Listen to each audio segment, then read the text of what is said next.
आज तक रेडियो सुनता है सारा जहां।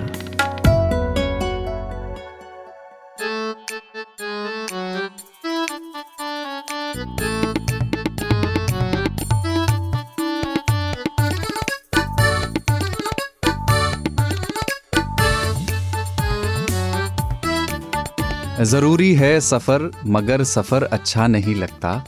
बहुत दिन घर में रह जाओ तो घर अच्छा नहीं लगता। 100 करोड़ डोज लग चुकी हैं देश में और अपन भी एक अरसे के बाद वर्क फ्रॉम होम से निकल करके दफ्तर आ गए हैं और एक अरसे के बाद 3 ताल रिकॉर्ड हो रहा है। आवाज़ सुनते हुए सुनने वालों को मालूम हो गया होगा, आमने सामने बैठ के रिकॉर्ड हो रहा है। बाबा, ताऊ और सरदार की ओर से आज हाथ उठाकर सामूहिक रूप से जय हो, जय हो, जय हो, जय हो।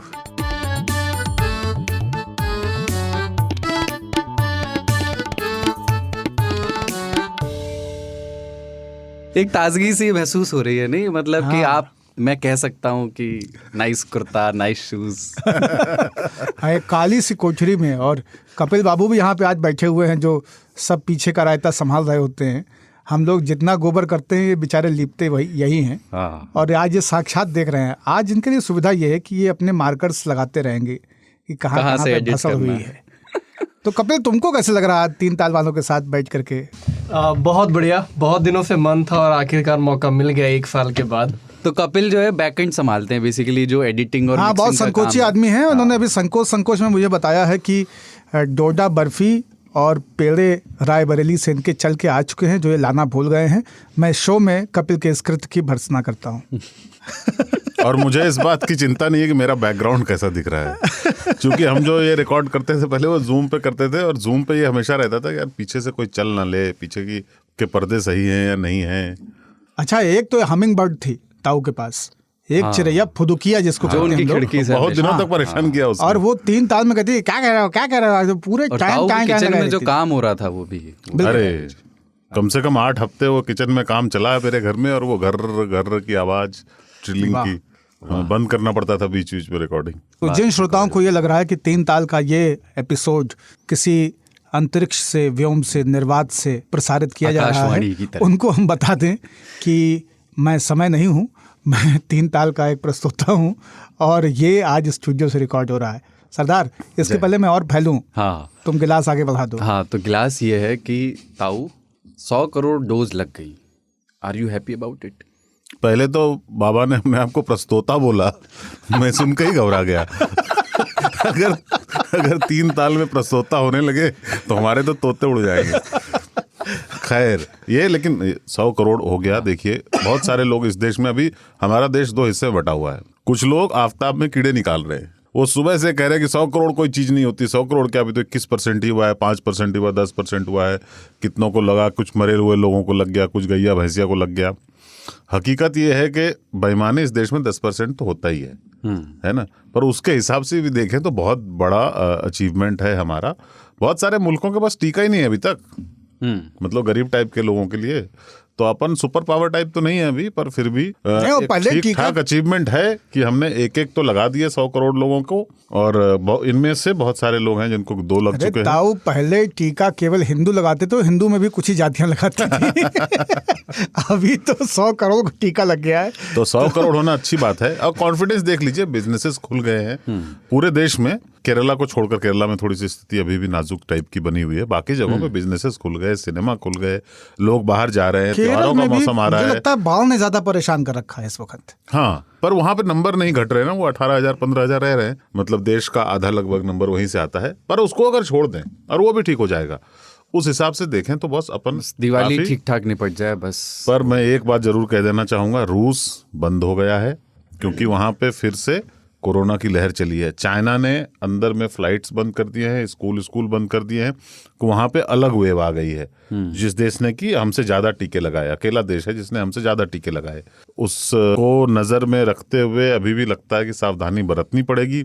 पता नहीं किस तरह का वेरिएंट, कौन सा वेरिएंट कब कहां पर हम पर फिर से हमला कर दे। तो भाइयों, जो लोग निकलने वाले हैं अभी, कृपया ध्यान रखें, मास्क लगाए रखें, अपना लक पहन के निकलो, अपना लक पहन के निकले। आज प्रधानमंत्री जी बोले हैं कि कवच कितना भी मजबूत हो, हथियार नहीं डालना है। हाँ, वो हेलमेट वाला मुझे मेटाफर याद आता है आपने शुरुआत में।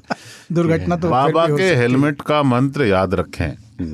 दुर्घटना हेलमेट पहनने के बावजूद हो सकती है, लेकिन हेलमेट पहने रहेंगे तो बचने की संभावना रहती है। हाँ, अच्छा, ये 100 करोड़ की सबसे बड़ी जो तस्वीर बदली है भारत में, वो उसके ऊपर आप लोगों ने ध्यान नहीं दिया होगा, लेकिन मुझे लगता है कि एक संकल्प की तरह हमारे सामान्य मानविकी के हृदय सम्राट प्रधान सेवक जी ने अपने बाल कटवा लिए। मुझे लगता है कि क्या इसका कोई संबंध रहा होगा इस 100 के संख्या एक से? पड़ाव तो है 100। देखिए 100 में संपूर्णता का भाव है।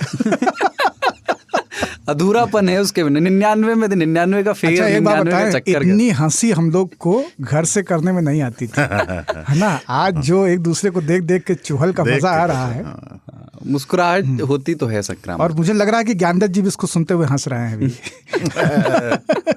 जामवंती 100 हंसी। में लगा धागा, चोर निकल के भागा। अरे विवादित विषय है। 100 से वैसे लोग पेट्रोल डीजल की भी याद कर रहे हैं आजकल। और एक विधायक जी भी हैं, उत्तर प्रदेश सरकार में मंत्री भी हैं, बलिया के, फेफना के विधायक हैं, नाम देखिए अभी भूल रहा हूँ। उन्होंने ये कहा भी कि ये तो डीजल पेट्रोल की कीमत बढ़ी भी इसलिए क्योंकि मुफ्त में वैक्सीन मिल रही है, तो एक कुर्बानी भी देनी पड़ेगी। एक और बीजेपी के ही नेता हैं, उन्होंने ये कहा कि अगर 200 हो जाती है अगले साल कीमत डीजल पेट्रोल की, तो 3 लोगों को बैठ करके 2 व्हीलर पे यात्रा करना चाहिए। ये भी मुझे बड़ा मजेदार सा आइडिया लगा, मतलब काफ़ी तीन ताल टाइप का आइडिया है। वाह। हाँ, हमने वैक्सीनेशन तो सेलिब्रेट किया 100 करोड़, पर बाकी 100 हमने सेलिब्रेट नहीं किए। हाँ पेट्रोल का, डीजल का, हाँ, वो नहीं किया। इन लोगों का 100 भी सेलिब्रेट कर देना चाहिए था। और ट्रिपलिंग की इमेज बहुत सुंदर है उसमें। टमाटर बस 100 हुआ चाहता है, प्याज पूरा जोर लगाए है, लेकिन अब प्याज की नई फसल आ जाएगी तो वो डाउन हो जाएगा। और अनार अभी 100 के पार है, लेकिन अनार कौन ही खाता है, तो अनार की चिंता हम क्यों करें। एक अनार 100 बीमार। 100 बीमार। डीजल जो है वो 100 पहुंच गया है और पेट्रोल 100 को लांघ गया है, तो वो कुलीनता बनाए रखना चाहता वो है। जो हुआ चाहता है में जो भाव है ना, वो इस समय शाम के 5 बजा चाहते हैं। हाँ। बजा खैर, फरमाया। हाँ, आज का मैं एजेंडा बताता हूँ, अभी तक एजेंडा नहीं बताया। शुरुआत प्रियंका गांधी जो उत्तर प्रदेश में कर रही हैं, उसे अगर उत्तर प्रदेश विधानसभा चुनाव की राजनीति से अलग करके अगर आज देखें, उनकी अति सक्रियता क्या कहती है और वो जो उनकी तस्वीरें आ रही हैं वो क्या कहती हैं। जब लोगों के बीच होने की बात होती है तो क्या प्रियंका अधिक कंसिस्टेंट और अधिक कंफर्टेबल नज़र आती हैं। मतलब वो ताऊ कहते हैं कि अभिषेक बच्चन का दुर्भाग्य है कि हमेशा अमिताभ बच्चन से कंपैरिजन होगा, इनका तो बहुत दुर्भाग्य है कि भाई से भी होगा, माँ से भी होगा, दादी से भी होगा। तो इस पे भी थोड़ी सी बात करनी है। और प्रियंका की तस्वीरों के बाद इन जनरल आज तस्वीरों पे बात करनी है कि हम तीनों लोग, मतलब हम ताऊ, बाबा और मैं, हम लोग तस्वीर कब लेते हैं। मतलब कब आपका मन होता है कि अब मैं जेब से फ़ोन निकालूं और एक ये जो मूवमेंट है सामने इसको कैप्चर करना चाहिए, खींच लिया जाए। हाँ, तस्वीरों के मोह का थ्रेशोल्ड क्या है और वो व्यक्ति दर व्यक्ति कैसे वेरी करता है। तो सब कुछ तस्वीरों में दर्ज कर लेने की चाहत के सनक पे भी बात करनी है। इसको बहुत लोग बुरा मानते हैं। और ये जो सेल्फी है जिसको बहुत लोगों ने कहा कि बीमारी है, इसकी साइकोलॉजी और इसका समाजशास्त्र क्या है। फेसबुक के नाम बदलने की बात हो रही है मेटावर्स की वजह से कि फेसबुक अपना नाम बदलेगा। अपने जो 3 ताल के प्रोड्यूसर हैं शुभम तिवारी, उन्होंने बड़े जोर दे करके कहा है कि इसी बहाने नाम बदलने पर भी थोड़ी हो जाए और हम नामों पे बात ज़्यादा हो, कि बचपन से लेकर के अब तक हम नामों को किस नज़र से देखते रहें, किस भाव से। उस भाव को वैसे क्या कहेंगे, स्पर्धा का भाव है वो, या सॉफ्ट कॉर्नर है, या ईर्ष्या है, वो क्या है, उस पर थोड़ी बात करनी है। और अपने नाम से जुड़े मशहूर और बदनाम लोगों को हमने किस तरीके से ऑब्जर्व किया है। और फिर बिजार स्टोरी है जिसमें पथरी के बजाय किडनी निकाल लेने वाले डॉक्टर की कहानी। मतलब वो सीन इमेजिन करता हूँ, आप सोचिए कि वो ऑपरेशन थिएटर में डॉक्टर खड़ा है जिसने पथरी की बजाय किडनी निकाल ली है, और रिश्तेदार आ रहे हैं सुबह से शाम तक एक एक करके, वो हाथ जोड़ करके खड़ा है और उसके गाल जो है लाल होते चले जा रहे हैं जैसे जैसे समय जो आगे बढ़ रहा है। अद्भुत दृश्य होगा। तो इस पे ये बिजार है, उस पे बात करनी है। और उन्होंने कहा होगा कि किडनी का पत्थर कैसे निकालोगे, तुम्हारी तो बुद्धि में पत्थर पड़ा है। तो एक्स्ट्रा चार्ज के नाम पे और क्या हमारे साथ धोखाधड़ी होती है उस पर थोड़ी बात करनी है। और न्योतावली श्रोता में चिट्ठियाँ हैं। काफी लंबा रायता है। मतलब ये इसमें केवल बूंदी नहीं दिख रही मुझे, अनार, खीरा, प्याज, बाज किस्म की चीजें, पुदीने की पत्ती, भुना हुआ जीरा, सब नजर आ रहा है। इसका ये है कि आज लघु उत्तरीय है।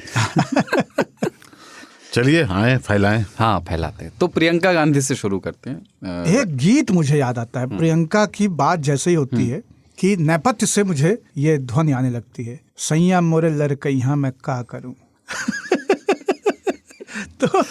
तो बहुत असमंजस है। लेकिन तुम जो बात कर रहे थे ना, मैं ना 2-3 इमेजेस बताना चाहता हूँ पहले सुनने वालों के लिए। जैसे इमेजेस क्या हैं, वो तस्वीरें जो इस बीच आई। एक लड़की जिसको चोट लग गई है, वो बैठी हुई है, उसके पाँव पे वो फर्स्ट एड दे रही है एंटीसेप्टिक और कॉटन लगा करके।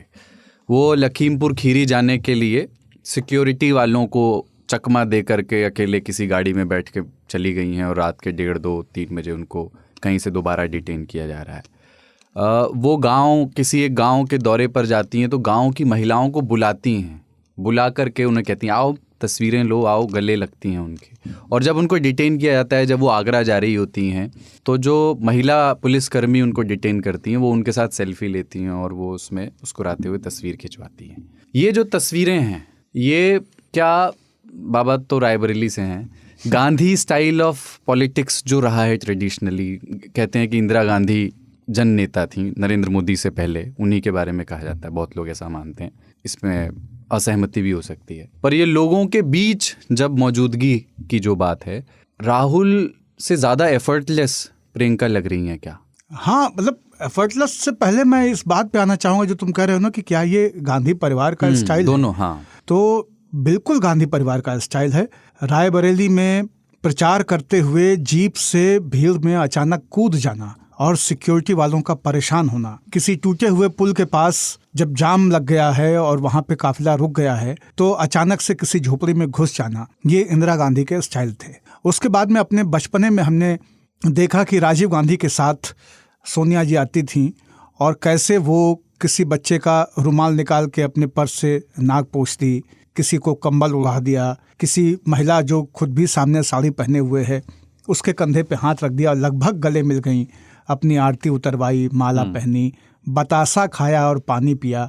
इस तरह की दृश्य हम लोगों ने साक्षात अपनी आंखों से देखे हैं। ये तस्वीरों की बात नहीं है। हालांकि उन दिनों भी पत्रिकाओं में, दिल्ली से छपने वाली या लखनऊ से छपने वाली पत्रिकाओं में, यहाँ तक कि दक्षिण की पत्रिकाओं में भी गांधी परिवार के प्रचार के तरीके में ये अवयव होते ही थे कि ये चीज़ें दिखाई ही देती थी कि these are the interactive elements of Gandhi family campaign. वो आगे भी चलती रही।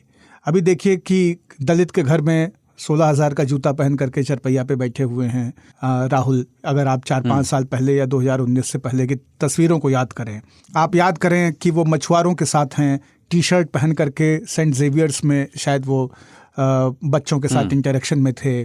कहीं सिंगापुर, हांगकांग वगैरह वैसी जगह पे भी एक बार मर्तबे गए थे। वो गोता भी उन्होंने लगाया समंदर में।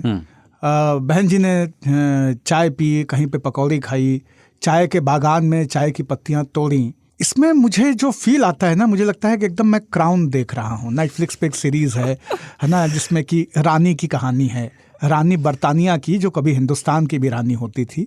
उसकी कहानी जैसा है कि तुम सामान्य मानव की एक संकोच से भरे हो, मुझे स्पर्श करने से अपने को रोकते हो, मैं इस सीमा को तोड़ती हूँ, तुम्हारे पास तक आती हूँ, तुम्हें आंगीकृत करती हूँ। प्रियंका इसी बोध से, जो गांधी परिवार का बोध है, इसके साथ में राजनीति में इंदिरा गांधी अपनी दादी, अपने अब्बा, अपने भाई, अपनी मम्मी, इन सब की परंपरा को लेकर आगे जा रही हैं। नेहरू जी में भी ये सोफिस्टिकेशन था और कुछ उदाहरण हैं जब समझ में आता है कि नंगों के देश में शेरवानी वाला एक आदमी अचानक से जा करके सबके कंधों पे हाथ रखता था और उनसे बातचीत करता था। उनकी तस्वीरें हैं आदिवासियों के साथ नाचते हुए, उनकी तस्वीरें हैं तमाम लोक कलाकारों के साथ, उनकी तस्वीरें हैं तमाम नए बच्चों के साथ में। वो चाचा नेहरू थे, फोटो अपॉर्चुनिटी वो भी समझते थे। लोग अब उनको समझ के उनके जैसे होने की कोशिश कर रहे हैं और बच्चों के बीच उस तरह से अप्रोप्रिएशन के प्रयास कर रहे हैं। दूसरा क्या है कि प्रियंका की राजनीति में जो एक बुनियादी समस्या है, और मैं सीधे उस पर आना चाहता हूँ कि वो जो कर रही है बड़ा अच्छा है, लेकिन साल भर गोबर उठा के चूल्हे में गीली लकड़ियां फूक फूक कर, रोटियां थाप थाप कर, उसके बाद में शादी के मौसम से ठीक पहले किसी ब्यूटी पार्लर में जाके आप फेशियल करा लें और आईब्रो सेट करा लें, तो उससे आप कोमलांगी सर्वदा के अस्तित्व में नहीं आ पाती हैं। आप अगर ब्यूटी पार्लर जाने जैसा राजनीति में रहेंगे तो आप फिर वेडिंग सीजन वाली ड्रेसिंग ही कर पाएंगे, क्योंकि बाकी दिन आप अपनी चीजों में एकदम कंट्रास्ट में हैं, एकदम अलग किस्म की उसमें हैं, जिसमें ना आपको त्वचा की केयर है, ना आपको आंखों की केयर है, ना बालों की केयर है, ना केश बल्लरियों को बनाने का होश है। बाकी दिन आप बाकी चीजों में व्यस्त हैं, बाकी दिन आप बाकी चीजों में लगे हुए हैं। आप अचानक से, जैसे दिवाली पे घर की सफाई होती है, उस तरह से आप राजनीतिक गलियारों में झाड़ू लेकर के मौसम पे, सीजन पे, पर्व पे निकलते हैं, और ये आनंद बहुत देता है। इससे कौतूहल बहुत पैदा होता है, इसमें आकर्षण बहुत होता है, क्योंकि कभी कभी आने वाला हमेशा अच्छा लगता है, लेकिन ये टिकता नहीं है। लोग मानस इससे नहीं बनाते हैं। आपको लगता है कि आप मानस बना रहे हैं, लोग मजा लेते हैं और फिर मजा लेने के बाद में अपने हिसाब से वोट करते हैं। तो ये इच्छाएं बड़ी अच्छी हैं, लेकिन इनका सतत ना होना, राजनीति एक 24/7 365 व्यवसाय है, वो उसमें एडहॉकिज्म नहीं चलता है, उसमें आप फ्रीलांस नहीं कर सकते हैं। प्रियंका और राहुल अपने राजनीतिक जीवन में अभी तक फ्रीलांसर ही रहे हैं, उनको नौकरी करनी पड़ेगी, कांग्रेस पार्टी ज्वाइन करें, होल टाइमर बने। बहुत लोगों को लग रहा है कि जैसे उन्होंने नौकरी कर ली है, आपको लगता है ताऊ? सरदार ने जब शुरुआत की थी ना, जब इन्होंने बताया था किस किस विषय पर चर्चा करेंगे आज, इसने कहा था कि उत्तर प्रदेश के चुनावों को अलग रखकर प्रियंका की तस्वीरों पर अगर नजर डालें तो यही तो विडंबना है। कर वो चुनाव के लिए रहे हैं, लेकिन आप उसको, उस चुनाव को अलग रखकर देखना चाहते हैं, क्योंकि आपको भी पता है इसका चुनाव पर कोई असर श्री प्रकाश जायसवाल के घर जाना है, आपका लगता है? तो हर आदमी इनको ऐसे ही देखता है, पर जैसे बाबा ने बोला वो बात सही बताई उन्होंने, पर मैं थोड़ा सा उसको दूसरे नजरिए से देखता हूँ। ये काम सभी करते हैं, लेकिन सब करते हुए बाहर नहीं आते, उठ के नहीं आते। जब ये करते हैं तो ऐसा जैसे आदमी कोई गांव में 6 फुट का होता है ना, कहता है अरे 6 फुट अमिताभ बच्चन, कहे कि अमिताभ बच्चन उसका लेवल है कि अमिताभ बच्चन की तरह तुम बन रहे हो, 6 फुट के हो गए। अगर आज भी कोई बच्चे को टच करेगा, जैसे इन्होंने कहा कुछ लोग उसको अप्रोप्रिएट कर रहे हैं, तो ऐसा लगता है कि यार तुम बच्चे को टच करने वाले कौन होते हो? नेहरू जी टच करते थे। हमारे यहाँ एक सीनियर होते थे कॉलेज में, तो हम लोग हॉस्टल में बैठ करके बातें करते थे, कहते थे, वो कब पूछते थे कि क्या कर रहे हो, कहते सर खाना खा रहे हैं। अरे तुम क्या खाओगे, खाती तो वो लोग हैं। तो उनको ये था कि नहा रहे हो, नहाने जा रहे हो, अरे तुम क्या नहाओगे, नहाती तो वो है। तो वो होता है कि भाई तुम कुछ भी कर लो, तो ये काम छूना, लोगों को किसी कहीं पे बैठ के चाय पी लेना, सब नेता करते हैं, पर वो करते हुए नॉर्मल लगते हैं। जब ये करते हैं तो एक बहुत बड़ी बात हो जाती है कि इन्होंने एक गरीब के नाक का नेटा पोछा, कितनी बड़ी बात है। ये उस परिवार को उस लेवल पे आना होगा जब वो सामान्य दिखे, सामान्य नहीं दिख सकते, इतना बड़ा परिवार है। इन दोनों का दिक्कत है, जो प्रियंका भी कर रही हैं, बहुत अच्छे ऑप्टिक्स हैं। आप फोटो सेल्फी खिंचाते हो, लोगों के साथ खड़े रहते हो, हर जगह दौड़ रही हैं। अभी आगरा में एक कस्टडी में हत्या हुई तो वहां गई, वो लखीमपुर गई, वो जहां होता है, पर लोगों को ये लगता है कि यार चुनाव आने वाले हैं क्या, क्योंकि ये यहाँ है, नहीं तो फिर ये यहाँ नहीं होती। यही एक विडंबना है, और ये वो बहुत मुश्किल है उन दोनों के साफ करने में, बहुत मुश्किल होगी ये छवि। पर बाबा ने जो बोला एक अच्छा सुझाव है, एकदम नया सुझाव है कि कांग्रेस ज्वाइन कर लो। कांग्रेस के लिए कांग्रेस ज्वाइन कर लो। जो ताऊ कह रहे हैं ना कि दूसरी पार्टियां या दूसरे लोग भी ऐसा कर रहे होते हैं, दूसरे लोग जब नहीं कर रहे होते हैं ना, तब भी ग्राउंड पे पार्टी कुछ कुछ करते हुए स्वांग कर रही होती है। इनके यहाँ तो मामला ये है कि जब तक हनी बी, क्वीन बी जब तक मूव नहीं करेगी, तब तक हनी डिस्प्लेसमेंट होना ही नहीं है ना। तो ये अजीब सी सेना है। बाकी जगहों पे क्या है कि लश्कर को भेज दिया, फिर राजा भी उस पे जुड़ गया, उसके पहले कुछ सेनापति, कुछ सूबेदार, इन सब लोगों को जिम्मेदारी दी गई कि भाई तुम लोग जो है डिप्लॉयमेंट करो, तोपचियों तुम उधर लग जाओ, घोड़सवारों तुम ये संभालो, तुम जाके रेकी करके आओ, तुम इस दुर्ग का चक्कर काट के आओ, जरा हाइट का अंदाज़ा लो, जरा खाई का अंदाज़ा लो। ये सारी चीज़ें बाकी पार्टियां करती रहती हैं। इनके यहाँ तो मामला ही अजब, जब तक क्वीन बी नहीं निकलेगी तब तक भाई साहब स्ट्राइकर मूव ही नहीं करता है कैरम पे। इनको तो पहले रानी जीत लेनी है, उसके बाद फिर काले सफेद में फंसेंगे 10 मैं ये भी एक आखिरी चीज, फिर अपन अगले विषय पे पढ़ेंगे, जो मैं यूपी इलेक्शन से अलग करके देखने की बात कर रहा था। मैं ये कह रहा था कि विद इन कांग्रेस अगर इसको देखें। जैसे 2 साल पहले वो एक्टिव पॉलिटिक्स में आई हैं प्रियंका गांधी 19 के चुनावों के आसपास, और 2 साल ही हुए हैं उनको, और अब वो डिसीजन मेकिंग में हैं। पंजाब के पूरे क्राइसिस में वो शामिल थी फैसले लेने में, बहुत लोग उनको डायरेक्टली रिपोर्ट करते हैं। मैं इसको इस दूसरे तरीके से देख रहा हूँ कि जैसी हेडलाइंस महिला होने के नाते उनको दिखती हैं, या जिस तरह के फ़ोटो ऑप्स में वो ज़्यादा कंफर्टेबल हैं, जो कि हर कोई करता है फ़ोटो ऑप्स, उसमें क्या वो विद इन कांग्रेस लीड ले सकती हैं? 2024 की बात भी नहीं कर रहे, 29 में कहीं क्या ऐसा हो सकता है कि अगर 24 में एक और फ्लॉप शो होता है कांग्रेस के लिए, तो और चेहरा बदलने की बात हो और महिला को आगे करने की बात हो, तो प्रियंका उसमें उस रोल के लिए तैयार होती हुई नजर दिखती है? ऐसा लगता है कि उसको विजन में रख करके अभी काम करते हैं। हाँ, क्योंकि माँ के साथ में जो आयु की और परफॉर्म कर चुके होने की, मतलब MS धोनी और सोनिया गांधी दोनों रिटायर हो चुके हैं अब, है ना, तो दोनों से ये अपेक्षा नहीं की जा सकती कि वापस आएंगे। जैसे हम लोग जब बलवार हो रहे थे तो कपिल देव मुक्त हो रहे थे, तो अब हम उस जमाने में ये कामना नहीं कर सकते थे कि कपिल बड़े अच्छे खिलाड़ी रहे, लेकिन ये कामना नहीं कर सकते थे कि वापस यही संभालेंगे। हम लोग देख रहे थे द्रविड़ की तरफ, गांगुली की तरफ, तेंदुलकर की तरफ। राहुल तो अभी रिटायर नहीं हुए ना। राहुल घर के ऐसे बच्चे हैं जिस पे घर को भरोसा नहीं है शायद, या कम से कम पटीदारों को तो नहीं है। बतिया तो ठीक है ना बड़ू। हाँ, लइका हाँ मुला सपरत नहीं खेन से। और दिल का बहुत अच्छा आदमी है, राजनीति में उतना कठिन है उनके लिए। गांधी परिवार के साथ जो सबसे चुनौतीपूर्ण बात है वो यही है कि उनके घर में 5 पीढ़ियों से कांग्रेसी पैदा होते रहे हैं, लेकिन इस पीढ़ी में जो बालक पैदा हुआ है वो कम्युनिस्ट है। राहुल गांधी विचारों से, अपने कमिटमेंट से, अपनी बौद्धिक और चेतनागत ईमानदारी से खासे कम्युनिस्ट हैं। और अगर वो गांधी परिवार में नहीं होते तो मैं गारंटी से कह सकता हूँ, अगर गांधी परिवार में राहुल पैदा नहीं हुए होते तो वो पक्का SFI AISF ऐसा कहीं से छात्र राजनीति करके इस वक्त किसी पार्टी में, विपक्ष की कांग्रेस जो है ना, वो ऑप्टिक्स में हमेशा कम्युनिस्ट। देखिए, बूढ़ा कम्युनिस्ट जो है ना, अगर होते तो ठीक था। जवान कम्युनिस्ट भोला होता है, इसलिए वो कम्युनिस्ट होता है। इसलिए नहीं कम्युनिस्ट होता कि उसको कम्युनिस्ट विचारधारा को कहीं आगे ले जाना। नहीं, जो नया सुचितापूर्ण बड़ा उसको पवित्र कम्युनिज्म जो होता है वो जवानी में होता है, 30, 35, 40। हाँ, वही भोला वाला। जब आदमी कम्युनिज्म में बूढ़ा जाए, समझो बहुत नंबर का कह रहे हैं भोला।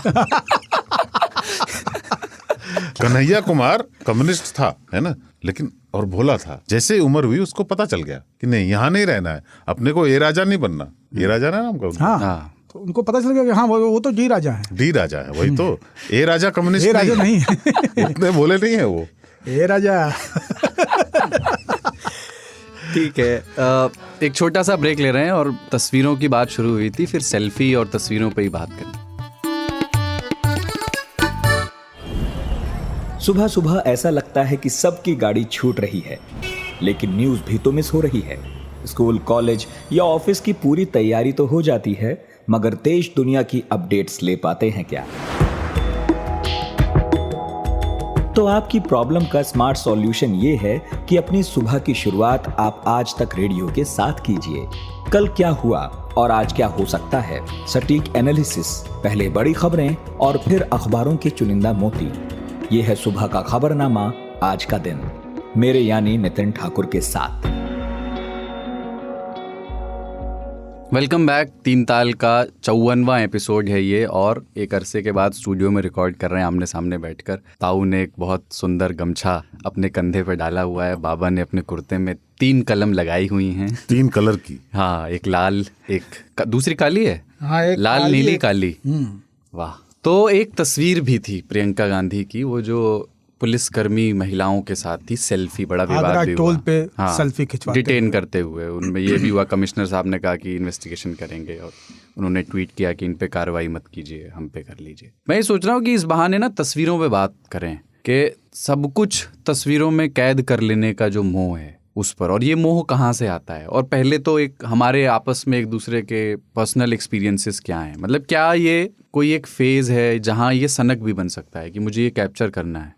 पिछले दिनों कितनी खबरें आती थी, अभी 1.5 साल पहले तक, सेल्फी लेते हुए ट्रेन नदी में गिर गए, झील में गिर गए, झील में गिर गए, बिल्डिंग से गिर गए।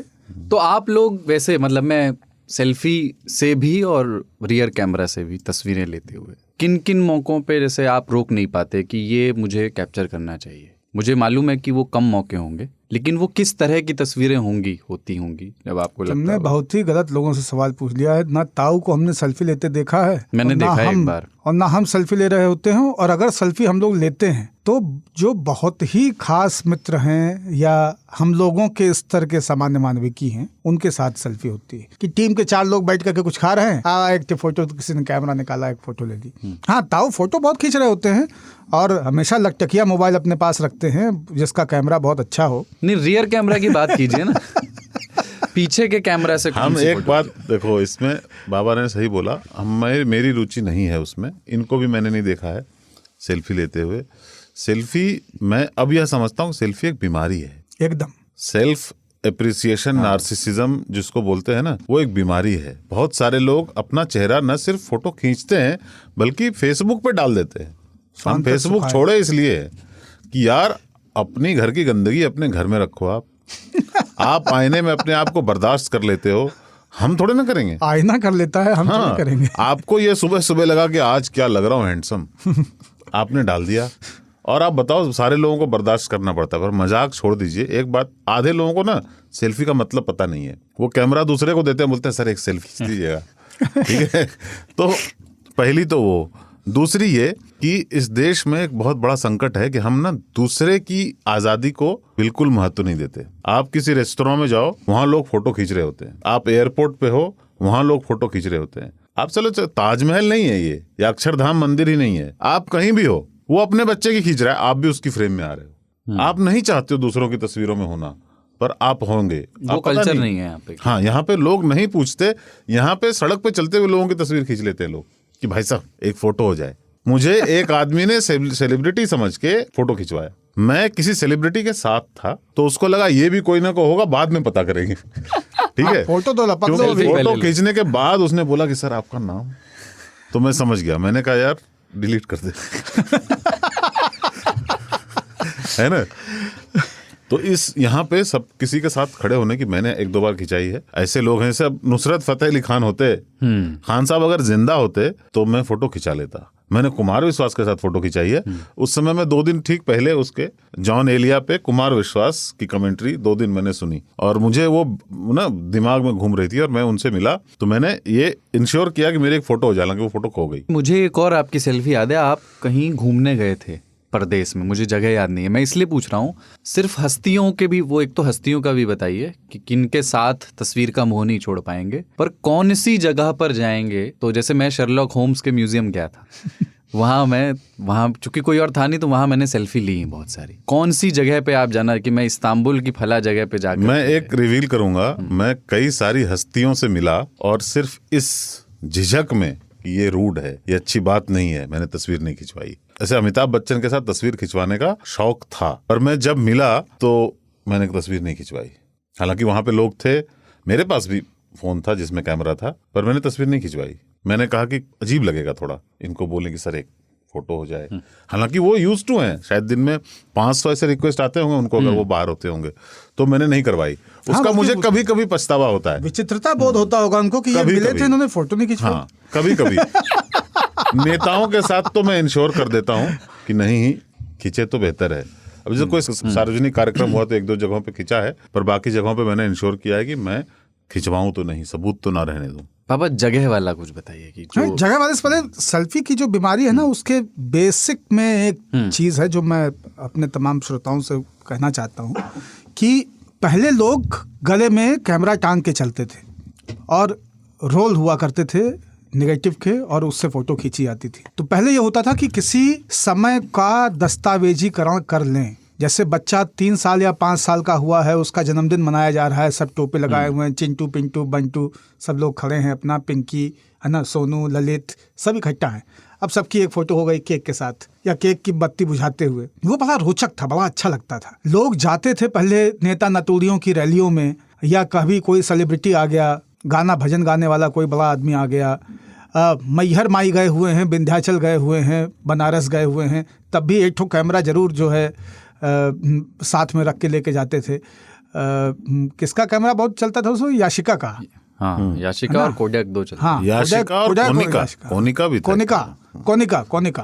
कोनिका और कोडैक, इन दोनों ने क्रांति ला दी थी। 650 750 रुपए में बढ़िया कैमरा आता था, फर्स्ट क्लास। उसमें अपना रोल लगाया 120 रुपए का और फोटो खींचना शुरू। रील हाँ, होते थे उसको। हाँ वही रील। उसको बहुत मतलब तो वो था अनुशासन से पालन करना पड़ता बहुत था अनुशासन से, क्योंकि उसको आगे फॉरवर्ड करना 30 नहीं, एक पे फोटो हैं, दूसरा एक फोटो में। खींच देंगे तो खराब हो जाएगा। हाँ। और समझदार लोग 36 से 38 फोटो खींच ले आते थे, हमने 37 तक खींचा है। तो वो एक समय था। लेकिन बाद में क्या हुआ, जब ये रोल की परंपरा खत्म हो गई और खच खैंचक शुरू हो गए, और उसमें भी आया कि तुमने भी वाजपेयी जी की फोटो खींची, अखबार में भी वाजपेयी जी की फोटो है, तो कैसे माने कि ये जो फोटो है तुम्हारे पास है, तुम्हारी खींची हुई है।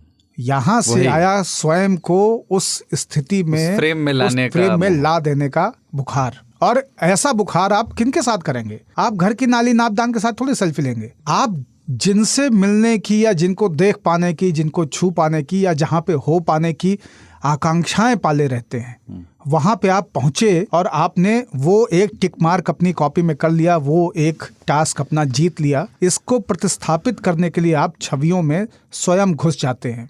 मैं कई वर्षों तक फोटोग्राफर रहा, फोटोग्राफी करता रहा, अभी भी फोटो खींचता हूं, लेकिन बहुत सीमित हो गया। पहले बीमारी थी, कैमरा हमेशा बैग में, एक लोवेप्रो का भारी सा बैग, उसमें एक DSLR कैमरा और 3-4 किस्म के लेंस, ये हमेशा एक कंधे पे रहते थे। 3 बैग लेके हम चलते थे और ट्रेन जैसे थे हम, लदी हुई बग्घी की तरह। जैसे उस पे TVS सुजुकी पे आप देखते हैं 6 ठो कंटेनर दूध का टंगा रहता है और शहर में दूध एक एपिसोड में ना बाबा ये और कहते मैं पहले दवाई भी दिया करता था। दवाई मैंने बताया तो भाई एक एपिसोड में कि घर पे मैं दवाई देता था बाबा ऑलराउंडर। तो ये फोटो खींचने की जो हमारी बीमारी रही, उसमें मैं शुरुआत से एक चीज को लेकर क्लियर रहा कि मान लीजिए आप ताजमहल गए हैं, मान लीजिए आप मदुरई में हैं मीनाक्षी टेम्पल के सामने, मान लीजिए आप महाबलीपुरम में हैं और 5 पांडव रथास वहाँ पे हैं, या जो मोदक वाली तस्वीर मोदी जी की वजह से बहुत पॉपुलर हुई, वो रखी हुई चट्टान एक दूसरी चट्टान पे जो लोगों की नहीं है सैकड़ों सालों से, उसकी फ़ोटो खींचते हुए मैं ये इंश्योर करता हूँ कि उस फ्रेम में कोई और ना आ रहा हो, क्योंकि मैं एक समय के इतिहास को डॉक्यूमेंट करने की कोशिश कर रहा हूँ और मैं उसके और अपनी चेतना के बीच, अपनी दृष्टि और उस फ्रेम के बीच किसी को भी चाहता नहीं हूँ। मेरे लिए वो चाय की मलाई पर बैठी हुई मक्खी जैसा है जो व्यक्ति उस फ्रेम में आता है, जिसको मैं हाथ हिला करके भगा देना चाहता हूँ। हाँ, सेल्फी तो नहीं, लेकिन फोटोग्राफी कुछ लोगों के साथ करने का एक शगल अगर अपने को या मौका मिलता, जैसे अभी भी आप कहेंगे कि सेल्फी कहाँ लेना, तो सेल्फी मैं कहीं नहीं लेना चाहता हूँ, लेकिन मैं तस्वीरें खींचना चाहता हूँ मसालों और मेवों के बाजार की तुर्की में आ गए। मैं तस्वीरें खींचना चाहता हूँ तरह तरह के रंग बिरंगे कपड़े पहने हुए बेरूत के नौजवानों की। मैं तस्वीर खींचना चाहता हूँ इजिप्ट के, मिस्र के पिरामिडों की। मैं तस्वीर खींचना चाहता हूँ नाव में बैठकर वियतनाम में एक नदी में चलते हुए, वहाँ पे नाव में बिक रहे खानों की, वहाँ पे नाव में बिक रहे सामानों की। मैं तमाम चीज़ों की तस्वीरें खींचना चाहता हूँ जो लोगों को बहुत कुरूप, गंदी लगती हैं, लेकिन वो हमारे समय की सच्चाइयाँ होती हैं। जब आपने कहा कि किसके साथ वाली सेल्फी, तो अब ताऊ ने तो एक नुसरत साहब का पत्ता गिरा दिया और इसमें मेरी इच्छाएं कतई ताऊ से कम नहीं। ताऊ जानते ज़्यादा हैं नुसरत साहब के बारे में, लेकिन जलेबी के लिए जैसे 2 भाइयों में बराबर बेकली होती है ना, वैसी ही बली बेकली नुसरत साहब के प्रति मेरे अंदर है। लेकिन एक चीज़ मैं सोचता ज़रूर हूँ कि अगर मैं सही समय पे होता तो मैं गुरदत्त साहब से ज़रूर कहता कि अपने सेट पे आप स्टिल फोटोग्राफी के लिए मुझे रखें, और मैं चाहता कि आर पार, मिस्टर और मिसेस 55, कागज़ के फूल, प्यासा, साहब, बीबी और गुलाम, इन बीबी नहीं, बीबी बहन को कहते हैं और बीवी पत्नी को, सॉरी, तो इन कम से कम इन 5 सिनेमा के लिए मैं उनके साथ असिस्टेंट, को असिस्टेंट, सबऑर्डिनेट असिस्टेंट, को असिस्टेंट, कुछ भी टाइटल वो दे देते, लेकिन फोटोग्राफर के तौर पर रख लेते तो वो, और दूसरे एक व्यक्ति जो उनसे भी बड़े फिल्मकार हुए, ऋत्विक घटक के साथ उनके नाटकों और उनके सिनेमा की छायाकृतियां बीनने बटोरने का काम अगर मिलता तो बहुत रोचक होता। हमारी ख्वाहिश में एक चीज थी कि हम ना जब कभी बर्गर खाएंगे व्हाइट कासल का तो प्रूफ रखेंगे। तो हम जब पहली बार व्हाइट कासल के आउटलेट के सामने थे, तो हमने व्हाइट कासल की फोटो खींची, बर्गर की फोटो खींची और अपनी व्हाइट कासल के साइन बोर्ड के सामने फोटो खींची और फिर बर्गर अपने हाथ में फोटो खींची। वो किया कुछ लोग, मैंने कई बार, पर मैं ज्यादातर सेल्फी तब खिंचाता हूँ जब अपने लोगों के बीच में होता हूँ। जैसे मैंने आप लोगों के साथ फोटो खिंचाऊंगा, अपने घर में कोई आ गया तो हो सकता है फोटो खिंचवा लूं, क्योंकि तस्वीरें कुछ होती है ना, यादों के लिए होती हैं कि उस रात बड़ा मजा आया था, उसकी याद। ऐसे तो लोग अब गोविंदा की फोटो में अपने साथ फोटोशॉप भी कर लेते हैं लोग, है ना। क्या प्रूफ है कि आप उससे मिले ही थे आज के जमाने में। फोटोशॉप तो वो प्लेन के ऊपर बैठ के उड़ते हुए भी कर लेता आदमी। वो पाकिस्तान में है एक बहुत क्रिएटिव आदमी। हाँ। सेंट पॉल कैथेड्रल लंदन में काफ़ी मशहूर चर्च है, और उसके सामने अपने डिजिटल SLR कैमरे से मैंने अपनी सेल्फी खींची है। आपने उस कैथेड्रल का नाम लिया, मेरा मन क्या बोलने का, बीन देयर ब्रो। अपन ने जिंदगी में ऐसी भी चीजें देखी हैं कि मैं एक दिन एक नदी के किनारे वॉक कर रहा हूँ, बहुत लंबा चला था, वॉक कर रहा था, कहीं कोई नहीं, दूर दूर तक किनारे किनारे चल रहा हूँ। एक पुलिया थी जिसके ऊपर एक बिजी सड़क थी, तो पुलिया के इस पार मैं था और आगे फिर नदी के किनारे एक बेंच पर एक आदमी बैठा हुआ था। हाँ, ऐसी वो ही बिल्कुल। तो फिर मैंने देखा, यार ये तो गजब खूबसूरत है, मैं इस तस्वीर को अपने कैमरे में कैद करना चाहता हूँ। अपने मोबाइल से कैद किया, फिर जब नजदीक गया तो बाबा बैठे हुए थे।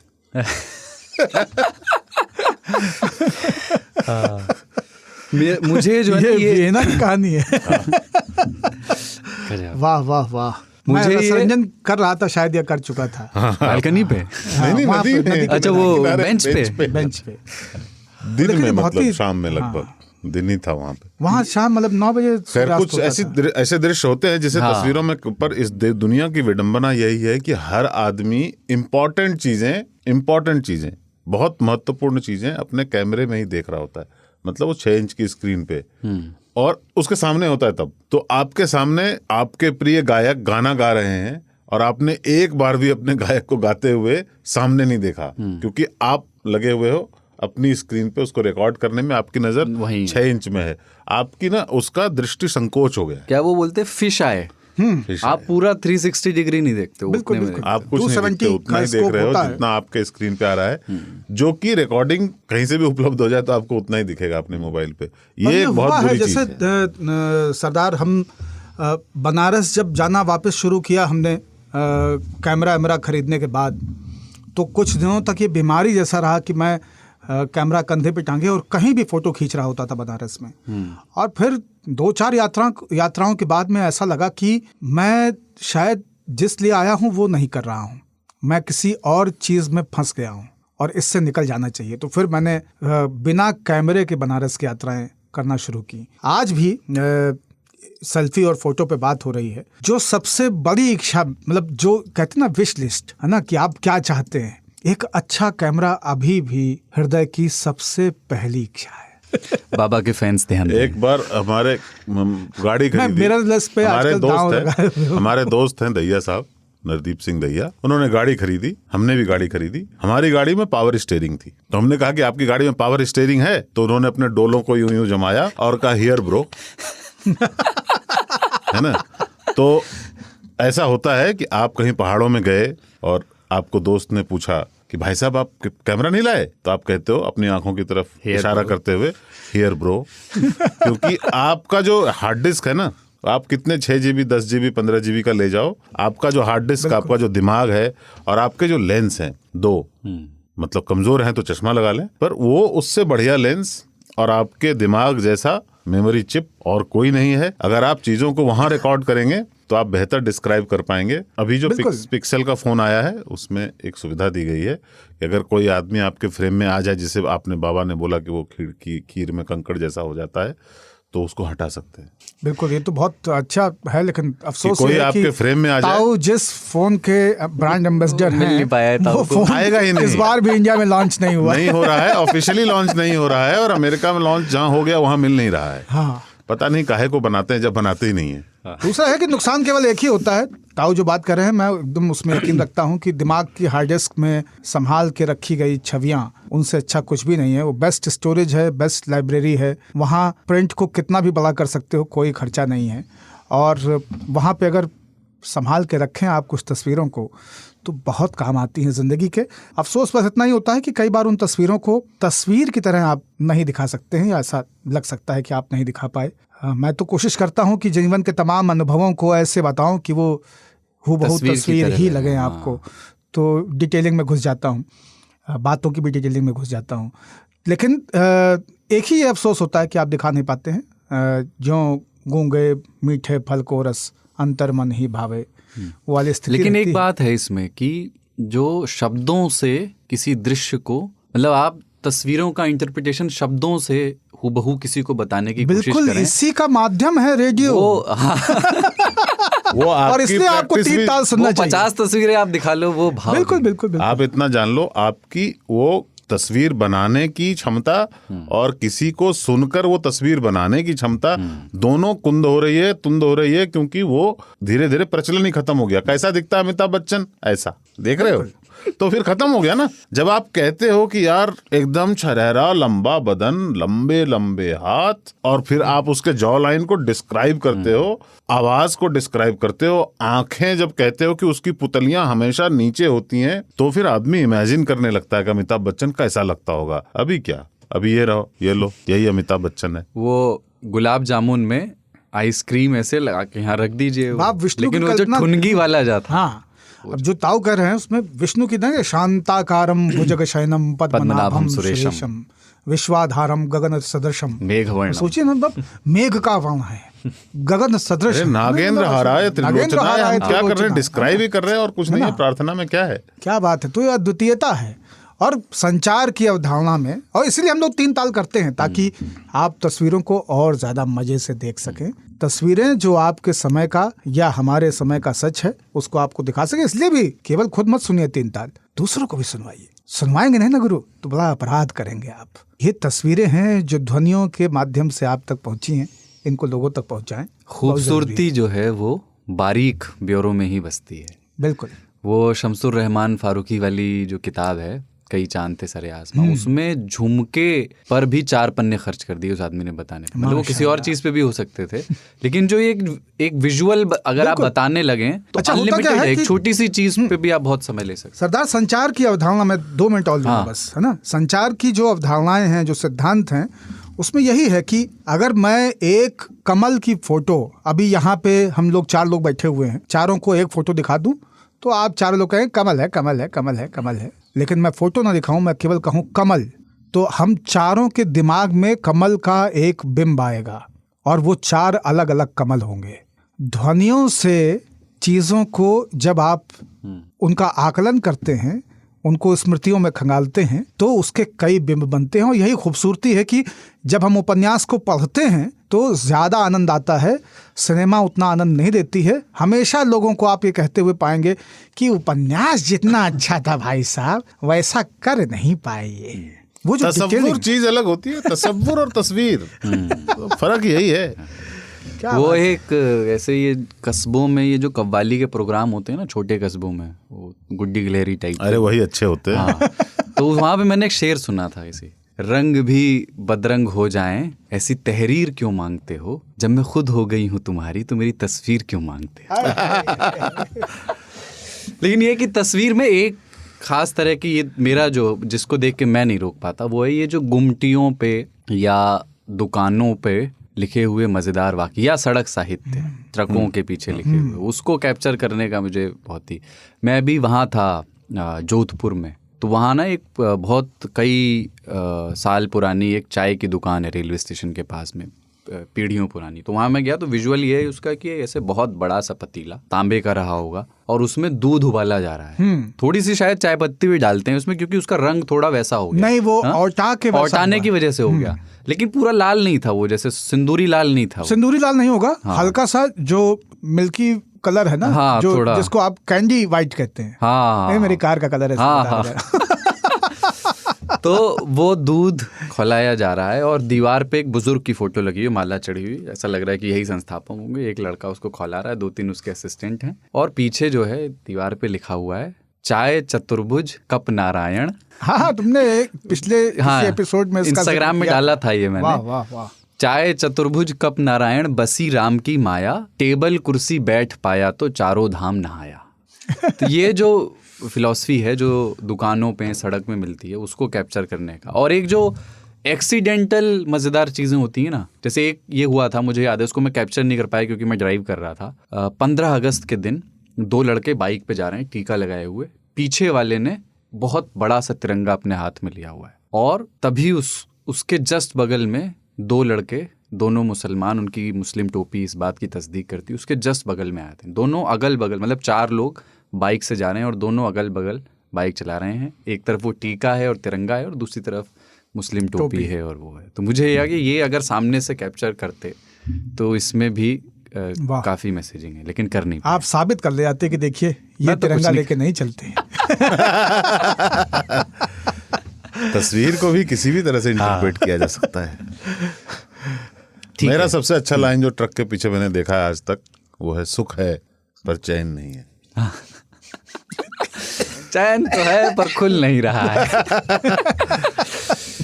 ठीक है, तो एक बस आखिर में कविता मंगलेश टबराल की। वाह वाह। और कविता का शीर्षक है माँ की तस्वीर, है ना, बाबा पहले ही समझ गए। उसके बाद फिर ब्रेक लेके आगे बढ़ेंगे। और वो तस्वीर, वो बड़ी मुझे प्रिय है कविता। तस्वीर घर में किसकी होती है, किसकी नहीं होती, तो उस पर है कि माँ की तस्वीर नहीं होती। सुनाया जाए कि घर में माँ की कोई तस्वीर नहीं, जब भी तस्वीर खिंचवाने का मौका आता है, माँ घर में खोई हुई किसी चीज को ढूंढ रही होती है, या लकड़ी, घास और पानी लेने गई होती है। जंगल में उसे एक बार बाघ भी मिला, पर वह डरी नहीं। उसने बाघ को भगाया, घास काटी, घर आकर आग जलाई और सबके लिए खाना पकाया। मैं कभी घास या लकड़ी लाने जंगल नहीं गया, कभी आग नहीं जलाई। मैं अक्सर एक जमाने से चली आ रही पुरानी नक्काशीदार कुर्सी पर बैठा रहा, जिस पर बैठकर तस्वीरें खिंचवाई जाती हैं।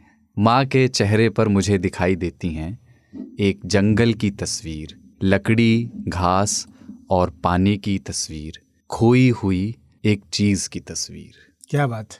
ये मंगलेश टबराल की। बहुत लालटेन और ये खूबसूरत। तस्वीर जो है, माँ की तस्वीर, ये सब हमारी प्रिय कविताओं में है। मंगलेश दा नहीं रहे, कोविड में चले गए, और हिंदी का एक सशक्त हस्ताक्षर, एक कवि हमारे बीच अब नहीं है, लेकिन कविता जिंदा रखती हैं, तस्वीरें जिंदा रखती हैं। हमारी दादी की ऐसे ही तस्वीर नहीं थी, उनकी एक ही तस्वीर थी। उनकी मृत्यु के बाद मेरे पिताजी ने वो तस्वीर बड़ा करने के लिए एक स्टूडियो वाले को दी, और उसने वो तस्वीर खो दी।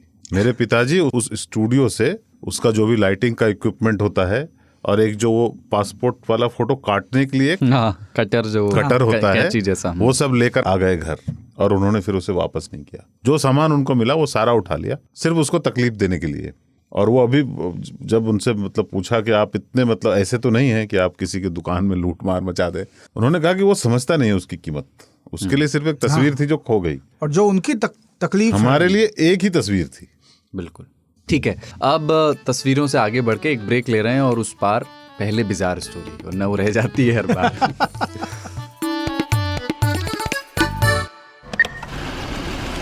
कमाते हैं लेकिन बचा नहीं पाते, बचाते हैं तो उससे कमा नहीं पाते। शेयर की चाल, निवेश का हाल, बाजार का तमाशा, इकोनॉमी की भाषा, बॉन्ड, बीमा, सोना, चांदी, सबकी होती है बात, बचाते रहो नारे के साथ। हर शनिवार नितिन ठाकुर के साथ कीजिए मुलाकात अपने मनी मैनेजर से। वेलकम बैक टू तीन ताल। कमलेश ताऊ पाणिनी बाबा और मेरे यानी कुलदीप सरदार के साथ तीन ताल का ये एपिसोड आप सुन रहे हैं। ये बिजार स्टोरी है गुजरात से, महिसागर ज़िला है वहाँ पे। वहाँ का एक हॉस्पिटल है वहाँ पे, KMG जनरल हॉस्पिटल। वहाँ जो है पथरी का इलाज कराने आया था एक मरीज़, और उसकी किडनी निकाल दी गई थी। ये आज की बात नहीं है, 10 साल पहले की बात है। अभी ये इसलिए चर्चा में आई है क्योंकि मुआवजे वगैरह का उसमें आदेश हुआ है। तो ये खेड़ा ज़िले के वंगरोली गांव के रहने वाले हैं देवेंद्र भाई रावल। उन्होंने शिवू पटेल जो हैं डॉक्टर, उनसे संपर्क किया था, और उसके बाद ये बताया गया, डॉक्टर ने उनसे कहा कि भाई आपका जो है किडनी ही निकालनी होगी। मतलब उन्होंने बता करके निकाली कि ये ज़रूरी हो गया है। उनको सुन करके परिवार को थोड़ी हैरानी हुई, लेकिन डॉक्टर ने कहा कि यही एक तरीका है मतलब इसको अभी ट्रीट करने का। इसके 4-5 महीनों के बाद रावल की किडनी की बीमारी बन गई, वो उनको पेशाब में दिक्कत होने लगी, और 4-5 महीनों में उनका निधन हो गया। उसके बाद उनके परिवार ने जो वो कंज्यूमर फोरम होता है, जो शिकायत निवारण आयोग होता है, कमीशन होता है बेसिकली, उसमें शिकायत अर्जी वगैरह दी और अब इतने बरस के बाद उनको 11 लाख का मुआवजा जो है देना होगा अस्पताल को और जो इंश्योरेंस कंपनी थी उसको। हम लोग चुटकुले में ताऊ सुनते थे कि डॉक्टर कैंची छोड़ देता है या दाएं पाँव पे प्लास्टर होना है बाएं पे कर दिया है। ये असल जीवन में सुनते हैं तो मतलब थोड़ा बिजार भी है लेकिन थोड़ा दुखी भी हो जाते हैं सुनकर। मुझे उसमें सबसे पहले तो हनुमान जी याद आए कि कौन जड़ी ढूंढता है संजीवनी की जड़ ही बूटी, हटा दो।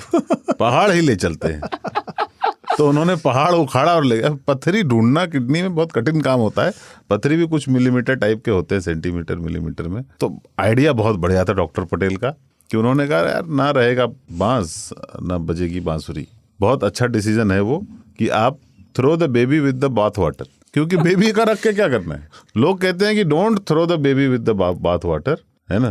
पर आप ये सोचो बेबी का क्या करोगे।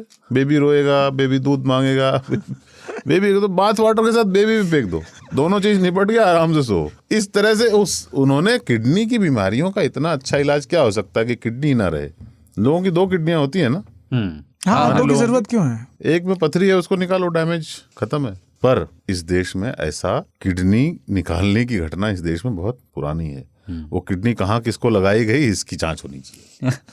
क्योंकि इस देश में लोगों के पैर में दर्द होता है, उसकी भी किडनी निकाल देते हैं, पता चलता है बंदे को बहुत दिनों के बाद कि जिगरा चला गया। किडनी को जिगर ही बोलते हैं ना। नहीं वो तो लीवर होता है। लीवर। किडनी को क्या बोलते हैं? यकृत।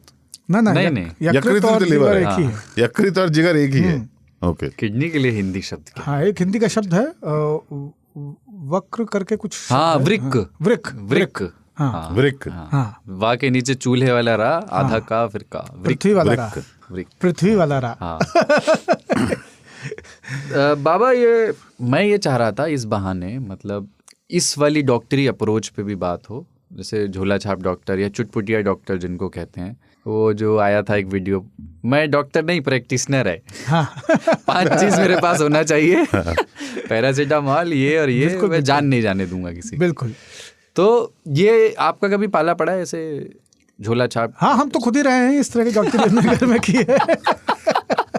जेएनयू के दिनों में झोला तो लेके चलते ही थे। नहीं, ये बचपने में की हमने। तो घर में हर्बल आयुर की क्रीम आती थी और चार्मिस की क्रीम पहले कांच की शीशे में आती थी, ट्रांसपेरेंट, और उसका गुलाबी रंग का ढक्कन होता था, चूड़ीदार। तो मैंने उनके ऊपर लेबल चिपका रखे थे जो खाली हो गई थी। पेट दर्द की दवा, बुखार की दवा, है ना, ये जोड़ों के दर्द की दवा, सर दर्द की दवा। तो इस तरह से सब बता, लूज मोशन की दवा, है ना। इस तरह से वो अलमारी में, गोदरेज वाली में एक ऐसा हिस्सा जिसको कि लोग प्रायः तिजोरी के तौर पे इस्तेमाल करते रहे। हमारे पास तिजोरी में रखने के लिए कुछ था नहीं शायद, तो वो तिजोरी जो है दवाखाना थी। और घर वालों को बड़ी हसरत थी कि हम डॉक्टर बने, इसीलिए अच्छे भले नंबरों से डिक्टेशन वगैरह के साथ में, ऑनर्स वाला के साथ में, हाई स्कूल मैथमेटिक्स में पास करने के बावजूद बायो में डाल दिया गया। डॉक्टर साहब कहने का सबकी बहुत इच्छा थी और हम वो डॉक्टरी करते थे। उससे कई लोग ठीक हो जाते थे, लेकिन ऐसे डॉक्टरों से पाला भी बहुत पड़ा है। खास करके गाँव में एक भी डॉक्टर नहीं था हमारे। एक डिस्पेंसरी थी, लेकिन वहाँ पे डॉक्टर कभी बैठते नहीं थे, वो तहसील सलोन में ही हुआ करते थे। और वहाँ पे जो कंपाउंडर महोदय नियुक्त थे, वो जब आते थे लोगों का इलाज करते रहते थे। कंपाउंडर तो डॉक्टर ही होता है उधर। तो वो प्लास्टिक की डिब्बियों में जो दवा उनके पास होती थी। और बाकी इस देश में अभी भी गांव कस्बों में इलाज मेडिकल स्टोर वाले करते हैं, जिनके पास डॉक्टरी का या चिकित्सा का कोई अनुभव नहीं है, प्रैक्टिशनर हैं। और कितने मेडिकल स्टोर वालों को कई गांवों में उनकी ख्याति डॉक्टर साहब के तौर पर रहती है। डॉक्टर ही बुलाते हैं। वो जाएंगे कि मैं मेडिकल चला जा, यहाँ मुनीरका में। तो ताऊ के है, तो ताऊ ने वही कही कि ये जोड़ों में दर्द हो गए बच्चे, दे दे बेटे वो नीली वाली गोली दे दे, है ना। तो नीली वाली गोली जो है वो, या उनको ये पता है कि लोमोफेन जो है पीले रंग की टैबलेट है, अरे सवेरे से बार बार जाना पड़ रहा है, जो पीली वाली गोली दे दे। तो वो नीली गोली, लंबी गोली, वो कैप्सूल दे दे, लाल वाला कैप्सूल दे दे। तो इस तरह से लोगों ने वर्णी वर्गीकरण भी कर लिया है। तो कुछ लोग स्वयं डॉक्टर हैं, अपनी दवा जानते हैं कि कौन सी दवा खाने से वो ठीक होंगे, वो मांग लेते हैं। दूसरा क्या है कि मेडिकल स्टोर वाले डॉक्टर हैं। तीसरे डॉक्टर ऐसे भी हैं जिनको हमने देखा है कि वो केवल दवा तक सीमित नहीं रहे हैं, उन्होंने कपड़े काटने वाली कैंचियों से फोड़े काट दिए हैं लोगों के, और उसको डिटॉल से, जिंदा डिटॉल से बिना डाइल्यूट किए पोंछ दिया है, तो टिंचर का काम हो गया। मतलब आप केवल सुन के भयावे लग रहा हाँ है। झूरा झूरा डिटॉल रुई पे ले करके किसी का घाव पोंछ दे तो टिंचर से जैसे जल जाता है ना, उस तरह से घाव जल जाएगा। केमिकल बर्न है वो। केमिकल बर्न है वो, है ना। तो उससे साफ कर देते हैं कैंची से काटने, कपड़े वाली कैंची, मतलब जिससे वो पान वाले पान काट रहे होते हैं ना, वो दो एकदम लकीर सी सीधी फलक वाली कैंचियां। फोड़ा निकाल के उसके बाद कहते हैं बुखार आया रे तो कंबल ओढ़ के सो जाना। हाँ नहीं, बुखार पीसीएम देते हैं 4। अरे हमने काट करके हाइड्रोसिल करके एक बीमारी होती है, वाटर रिटेंशन आदमी के वृषणों में, शर्मगाह में। तो मैंने उस डॉक्टर ने खुली गर्मी में एक खटिए पर, बंगले पर, मतलब बरांडे पर ऑपरेशन किया। 100 से ज्यादा बच्चे, बुजुर्ग, सभी लोग उसको देखते रहे और उसने बिल्कुल सर्जरी कर दी। आजकल के वो जो था ना, वो जो कहता था कि मैं प्रैक्टिशनर हूँ, इस तरह के लोग ऑपरेशन सर्जरी करते थे पहले। और वो बाय द वे वो आदमी मरा नहीं, वो ठीक ठाक नहीं गया। पराकाष्ठा इसकी मैंने ये देखी है कि लोग जो है, मतलब कुछ लोगों को मैंने ड्रिप लगाते तक देखा है। और अभी जब कोविड का प्रकोप बढ़ा था, तो फर्स्ट वेव जब आई थी पिछले साल गर्मियों में, उस दौरान कुछ मौतें इसलिए हो गई थी क्योंकि कोविड पेशेंट्स को कुछ झोला छाप डॉक्टर ड्रिप लगा करके दिन में 6-6, 8-8 ड्रिप लगा रहे थे, और वो इतना ठंडा कर दिया बॉडी को कि वो फीवर फिर कंट्रोल में आया ही नहीं और वो लोग खेत रहे।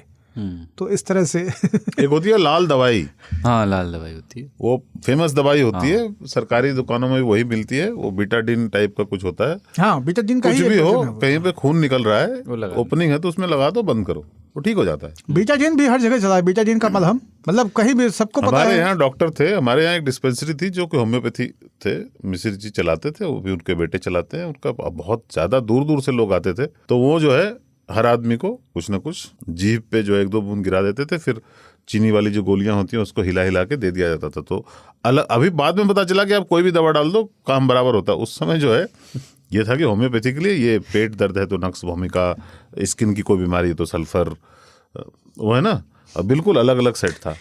तो वो जो है उनके यहाँ भीड़ आप होती देखिए थी। कि झोला छापों में होम्योपैथी का जिक्र कैसे ताऊ सुंदरता से ले आए।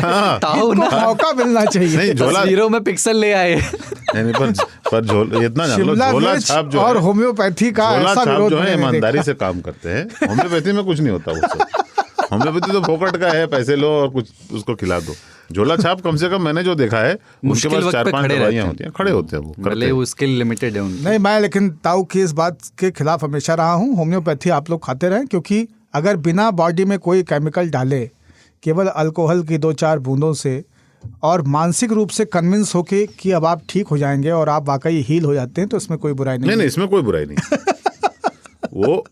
वो जो है प्लेसिबो है, उसमें कोई बुराई नहीं है। मैं ये कहता हूँ कि अल्कोहल लो लेना है तो तरीके से शाम में लें। काम तो वही होना है। मदिरा पान स्वास्थ्य के लिए तो हानिकारक। ये मत बोलें कि आपका लेवल कौन सा है। मेरा लेवल नक्स भूमिका है। आओ Black बैठो, level जब भी तो मिल हो जाएंगे सकता 2-4 यार। आप मैं और नक्स भूमिका। चखने में शुगर की गोलियां हैं। एक वो थोड़ा इस पे भी आप लोग और बेहतर बता सकते हैं कि गांव के अंचलों में डॉक्टरों को कई बार क्या संघर्ष करना पड़ता है या इजीली कम्युनिकेट कर, मतलब वहाँ के अगर वो रहने वाला है डॉक्टर तब तो कम्युनिकेट कर लेता है। वो जिस तरीके से अपने सिम्टम्स को डिस्क्राइब करते हैं वो अद्वितीय है। वो मुझे बड़ा, जैसे मैंने अपनी रिश्ते में, मतलब कजिन में ऐसे ताई जी और बुआ जी जो गांव की लगती हैं, उनको सुना है वो जो जिस तरीके से कि भैया हमारा सुरसुरी होती है और चनचनात रहा बहुत तेज। तो वो थोड़ा अगर उसके कुछ किस्से और उसके कई किस्से हैं। उसमें सबसे कॉमन होता है ठीक नहीं लग रहा है, क्या हो रहा है, अच्छा नहीं लग रहा, क्या बहुत घबराहट होती है। किस बात पे घबराहट होती है? बस ऐसे ही होती है। कहा कुछ खाए के मन ना आई करे थे, जीव मचल थे, हाँ तब से छछराए रहा, गो जाना सुन्न हो गए, करी हाँ पिरात है ना। आज ये समझ लें आपकी पेशाबो नहीं हो रही है, साफो पेटो नहीं साफ हो रहा है, जाए नहीं दिशा मैदान सब बंद हो गया है, कुछ खाए के जीव ना आई करे थे। तो अब इसमें क्या है, तो ये इन्होंने बताए कुछ सिम्टम्स। अब ये ऐसे सिम्टम है कि डॉक्टर को कुछ समझ नहीं आ रहा है कि अब इनके साथ हुआ क्या है और मैं क्या करूं। तो डॉक्टर ने चखा, अच्छा मुँह खोलिए, एक तीली डाली, जबान देखी, टॉर्च से आंखें देखी, पीलिया जॉन्डिस तो नहीं है, लीवर फैटी तो नहीं हो गया। अब वो अंदाजे लगा रहा है तरह तरह से। फिर उसने पेट में जगह जगह कोंच के देखा, फिर उसने आला लगाया कान में, ढिप्पी, है ना। तो फिर वो सारी की सारी प्रक्रिया उसने की, फिर बीपी नापा। फिर उसको समझ में आ गया कि इनको लो बीपी है और फैटी लीवर है, उल्टा सीधा खा रही हैं, तला भुना बासा, इस वजह से ऐसा हो गया है। उसने कुछ दवाइयाँ लिख दी उनको। अब वो घर आई हैं तो उनका दवा में कोई यकीन नहीं, क्योंकि उनको ये लगता है कि उनका इलाज तो ऑलरेडी हो चुका है। तो कहा भा कहे फिर भैया एक ठे सुई लगाई, सुई से पहले जौन है जान लियो कि एक ढिप्पी धरीन और कान में नली लगाए के उसके बाद फिर जौन है कहीं जोर जोर सांस लियो। हम सांस ले लगन न तो वह भा फिर एक ठे पट्टा हमें हाथे में बांध दी, मैं 2 ठे नली रही, एक ठे गेंदा में हवा भरन, भुस भुस भुस भुस हवा भरन, एकदम तान धीस भैया हमार हाथ जान पर तरह खून न चढ़ी, है ना। तो जाए कि हम तब ठीक भैन। कहा अरे वो जांच हो रही थी, इलाज नहीं था। कहा नहीं, वही के बाद से आराम होगा, हमें वही के बाद से आराम होगा। तो ये जो प्रक्रिया में आप प्रोसेस में ही जो आनंद है ना, क्या बताए, पीड़ा में आनंद जिसे हो। हाय हाय। उन डॉक्टरों का एक ये क्रेडिट तो देना पड़ेगा कि वो मरीजों को इमीडिएटली अच्छा महसूस कराने लगते हैं। उनकी बात सुनना, वो जो भी कहना चाहते हैं उसको समझ लेना, और ये कहना मतलब किसी रोगी का कहना पैर पे लगता घोंघा चल रहा है, इससे अंदाजा लगा लेना कि इसको क्या महसूस हो रहा है। है तलवा में जान परत आगे निकलत भैया, तलवा में जान परत एकदम आगे निकलत, है ना। और जब लौट के आएंगे अरे मूर्छा रही कि एकदम जान नहीं रही।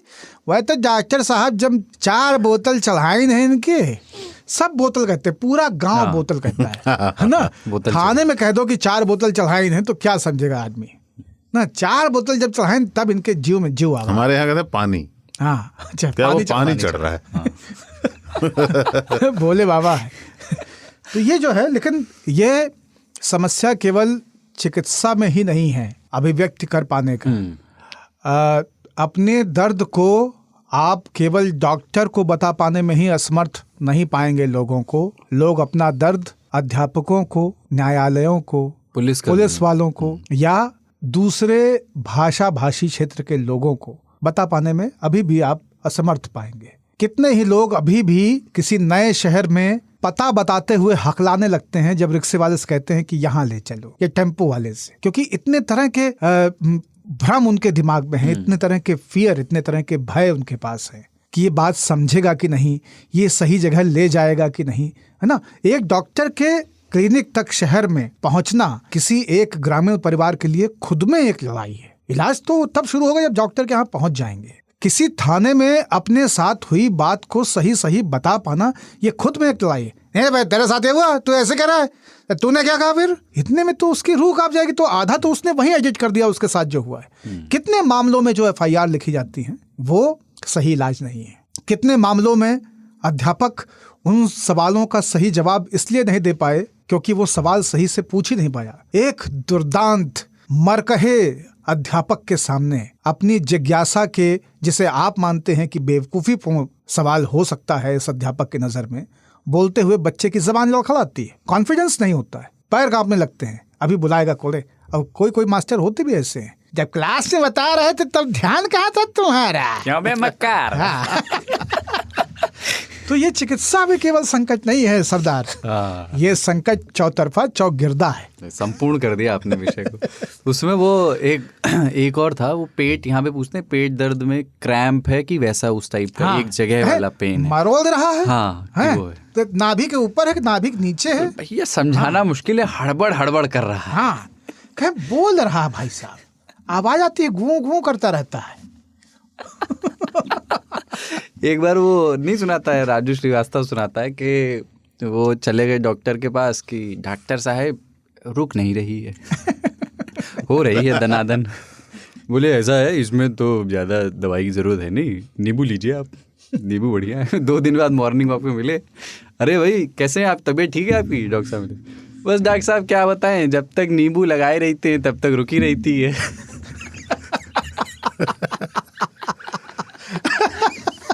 नहीं, डॉक्टर साहब पूछते हैं कि दर्द जो होता है आपका वो मीठा दर्द होता है?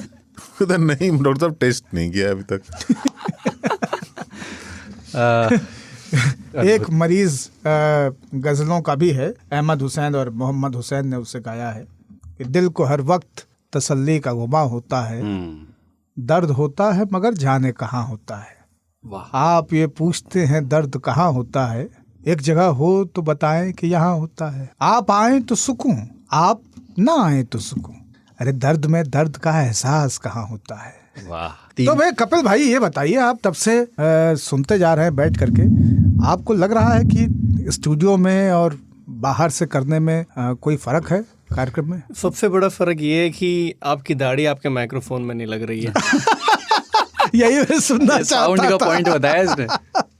वो जो लड़ाई होती थी ना खड़बड़ खड़बड़ में। बिल्कुल, ये भीष्म पितामह वाली जो कल्ली निकली हुई है ना दो ठई, ये मैं अपनी दाढ़ी के इस हिस्से को जब देखता हूँ तो मुझे वो जो तथाकथित प्लास्टिक का 2 रुपए वाला हाथी दांत आता था बच्चों को गले में पहनाने के लिए, पहले कहीं भी आप पूजा पर्व में जाइए, किसी पीठ पे जाइए, तो वो हाथी दांत 2 बने हुए आते थे। ये वैसे यहाँ से घूम जाती है दोनों दिशाओं में, जो लोअर लिप के नीचे वाली दाढ़ी है, तो यही फंसती थी। और जब से उन्होंने टोका, मैं कोशिश करता, लेकिन तार है दाढ़ी पे, कितनी देर सादे रहेगा, फिर सरक के एकदम ये रेशमी जुल्फे है ना, वापस वहीं पहुंच जाता था।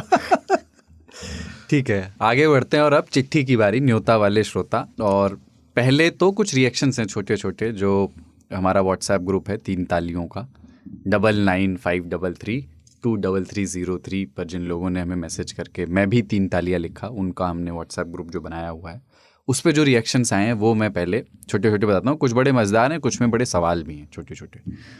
हीरेन भोजानी है अहमदाबाद से, उन्होंने लिखा है कि सोम से शुक्र तक जीवन विदुर के माफिक रहता है। आय हाय, ये समझ रहे हैं? गहरी है। और मेरे दिमाग में विदुर की इमेज आ रही है, वैसे घुटने पे घुटना चढ़ा के इंतजार के भाव में विदुर बैठे हुए हैं, किंग बड़ी कर्तव्य दुखी सी इमेज विमूढ़ता दिख रही है। हाँ। और आगे लिखा इन्होंने, और जब भी शनिवार आता है तब जीवन कृष्ण के 56 भोग माफिक हो जाता है। वाह। अब यह मत पूछना क्यों, मालूम तो है ही सबको 3 तालियों। इसमें एक व्हाट्सएप मैसेज, फॉरवर्ड मैसेज जैसी आभा है, नहीं ध्वनि वैसी है इसमें। एक लिसनर है हमारे अमेरिका में, कुमार, उन्होंने एक जिफ भेजा है, मतलब जिफ या गिफ जो भी कहें, सही उच्चारण तो गिफ होता है। हाँ, जिसने बनाया है उसका कहना है यार गिफ बोलो, तो लेकिन लोगों कोई ने नहीं जब मान रहा है। उसको जिफ बोलना शुरू कर दिया तो क्या कर लोगे। हाँ, वो जिफ ही है अब जिफ है। तो उन्होंने एक मीम भेजा, किसी बात पे कोई चर्चा चल रही थी, ऑफिस जो शो है ना, अमेरिकन शो है ऑफिस, उसका मीम। और उन्होंने ये भी कहा कि मैं बहुत बड़ा फैन हूँ और 3 तालियों से निवेदन करता हूँ कि वो पुराने धारावाहिकों से आज के धारावाहिकों के परिवर्तन पर भी चर्चा करें। टेक्सास में कुमार बहुत रहते हैं। बहुत बुरा काम दिया है आपने। नए धारावाहिकों को देखना कितना मुश्किल काम और है। नहीं, इसमें एक और चीज़ है इसी में, फिर अभिषेक जुनेजा हैं एक लिसनर, उन्होंने इसी पे मीम पे रिप्लाई करते हुए कहा कि भाई आप ऑफिस फैन हो, मैं भी हूँ। और फिर लिखा कि कभी, मतलब मेरा 3 तालियों से निवेदन है कि कभी टाइम निकाल के जो पुराने टीवी शोज आते थे, ब्रैकेट में उन्होंने 2-3 नाम लिखे हैं, सारा भाई वर्सेस सारा भाई, हाँ, वागले की दुनिया, इनके बारे में भी बात करें और अभी के टीवी शोज का भी ऑफिस रिव्यू खुद कर में सकते एक बहुत जबरदस्त सीरीज है। हैं। हाँ, बिल्कुल। लेकिन मैं सारा भाई वर्सेस सारा भाई का इंद्रवदन भूल नहीं सकता। नहीं, रोशेस भी, रोशेश, हाँ, रोशेस की कविताएं। रोशेस की कविता है, मुझे नहीं भूलती। रोशेस से मुझे क्यों राहुल गांधी आ गया, याद आ गया फिर। बेबाक बुधवार पे एक रिएक्शन है जनार्दन वकनकार का। उनका ये कहना है कि वो समर्पित भाव से 3 ताल सुनते हैं और हर बार कुछ ऐसी वो प्रतिक्रिया देते हैं, मतलब वो मैसेज व्हाट्सएप ग्रुप पे लिखते हैं। उन्होंने लिखा है, ताऊ जय हो, छोटी सी उम्र सुना मैंने नुसरत साहब की आवाज़ में, कमाल का गाया है, मान गए साहब, उनकी आवाज़ और आपकी पसंद दोनों को। वाह। इनका एक सवाल भी आगे, अतिरेक नहीं है, कल्पना कीजिए कि धरती के एक हिस्से पर आप हम सब हैं और उसी धरती के एक हिस्से पर बाबा, ताऊ और सरदार हैं और वो हर शनिवार को हमसे मिलने आते हैं, मतलब फिजिकली कुछ रोचक बातें लेकर के। तो इनकी छवि के अनुसार किसको कौन सा वाहन सूट करेगा? वाह। तीनों को फ्लाइट से आना पड़ेगा क्योंकि दूरी काफी है ना। इस पार प्रिय तुम हो, मधु है, उस पार न जाने क्या होगा। कोई इससे सानिध्य। मुझे एक आइडिया है कि जर्मनी की कंपनी है वोक्सवैगन, उनको वोक्स वाहन बनाना चाहिए। नाम भी अच्छा है और भारत के लिए सूट भी करता है। हम दोनों लोग कतई इस कंपनी का प्रचार नहीं कर रहे हैं। ये कंपनी का नाम ताऊ ने इसलिए लिया हाँ, क्योंकि sponsor हम कर और दे तो फिर करेंगे। क्योंकि हम और हम ताऊ वाहन- दोनों लोग इस कंपनी की कार में चलते हैं, इसलिए ये नाम सतत ही आया है। वाहन बहुत अच्छा है। हाँ। मैं जब भी सोचता हूँ कि अगर मैं देवता होता जो कि मैं हूं ही, तो मैं किस वाहन पर चलता? मैं तो परिवहन पे चलता। क्योंकि मैं देखता हूं ना कि सबके अपने अपने हैं। सुना नहीं, मिस कर दिया। परिवहन परिवहन पे चलता। तो मेरा फेवरेट वाहन जो है ना, जब मैंने देखा कि जब उल्लू भी लक्ष्मी जी ने ले लिया है, सरस्वती तो हंस पे चलती हैं, तो आप जितने जीव देखो कोई भी बचता नहीं है। तो मैंने सोचा था मैं कुत्ते को रख लूंगा। नहीं, कुत्ता तो रजिस्टर ले गए। वाहन नहीं था उनका, साथी था। मुझे हमेशा रहता है, लोग कहते हैं कि कुत्ता जो है अपने से 25% वजन उठा सकता है। बस यही बात मुझे डिस्करेज कर देता है, क्योंकि मैं कुत्ते का 25% नहीं हो सकता। कुत्ता मेरा 25% होने की तमन्ना कर सकता है। लेकिन मुझे आप अगर साइबेरिया जाएंगे तो हस्की वहां पे लकड़ी की गाड़ियां बिना पहिए वाली बर्फ पे खींचते हैं। हाँ, वो खींचते हैं। और हस्कियों में एक समस्या होती है, उनको ये मुगालता होता है कि वो गा सकते हैं। जैसे जगजीत सिंह को, मतलब नहीं, जगजीत सिंह को लगता था चित्रा गा सकती हैं, और हिमेश रेशमिया को लगता है वो खुद गा सकता है। हाँ, हस्की मुंह उठा करके रुदन रुदाली के लिए। लेकिन उसकी वजह मुझे ये लगता है कि वो रुदन नहीं है। आप मधुर गजल गाएं तो वो साथ देगा इमीडिएट। हस्की का काम ही होता है कि बगल में बैठा हुआ है, आप पॉप गाना गाओ तो गाने लगेगा, लेकिन उसका हमेशा रुदन ही होता है। प्रकृति की चेतना है उसमें आप पाएंगे कि पहाड़ों के या रेगिस्तानों के जो गीत हैं उनमें लंबे आलाप की परंपरा है, ताकि दूर तक ध्वनियों को पहुंचाया जा सके। हस्कियों का अस्तित्व या तो पहाड़ों पे है या फिर बर्फ के रेगिस्तानों में, और इसलिए अगर उन्होंने भी प्रकृति से वही संदेश उठा लिया है जो मनुष्य ने उठाया है, तो ये विचित्र नहीं है। मुझे ये ताऊ ने आज कहा तो मुझे अब हस्कियों की इस प्रवृत्ति के ऊपर काफ़ी मज़ा आ रहा है सोच करके कि क्या बात है, साइबेरिया में हस्की क्यों गाता होगा, ये बात है। लेकिन सुनने वालों ने अपनी भी थ्योरीज दी हैं। हाँ, एक सानिध्य हैं, उन्होंने लिखा है बाबा को सूट करेगी बुलेट 1985 मॉडल। वाह, बुलेट है मेरे पास सिंगल सीट। 85 का नहीं है, लेकिन है। हाँ, है। सतविंदर सिंह ने लिखा है तीनों को कौवे पे आना चाहिए। अरे हाँ, नहीं, कौवा हमको उठा नहीं पाएगा। मैं तो ये सोच रहा हूँ क्योंकि वो शनिदेव का वाहन था। हाँ, क्या ऐसा? नहीं, शनि का वाहन तो नहीं है, लेकिन शनि का वाहन कौवा है। और हम लोग शनिवार को आते हैं। अच्छा, इसे वहां से उन्होंने जोड़ा है, कौवे पे आना चाहिए। शनि से मुझे सनी कुमार याद आए। अच्छा, उन्होंने मुझ पे खुलेआम पिछले हफ्ते जो है पढ़ल लिखल होने का आरोप लगाया है।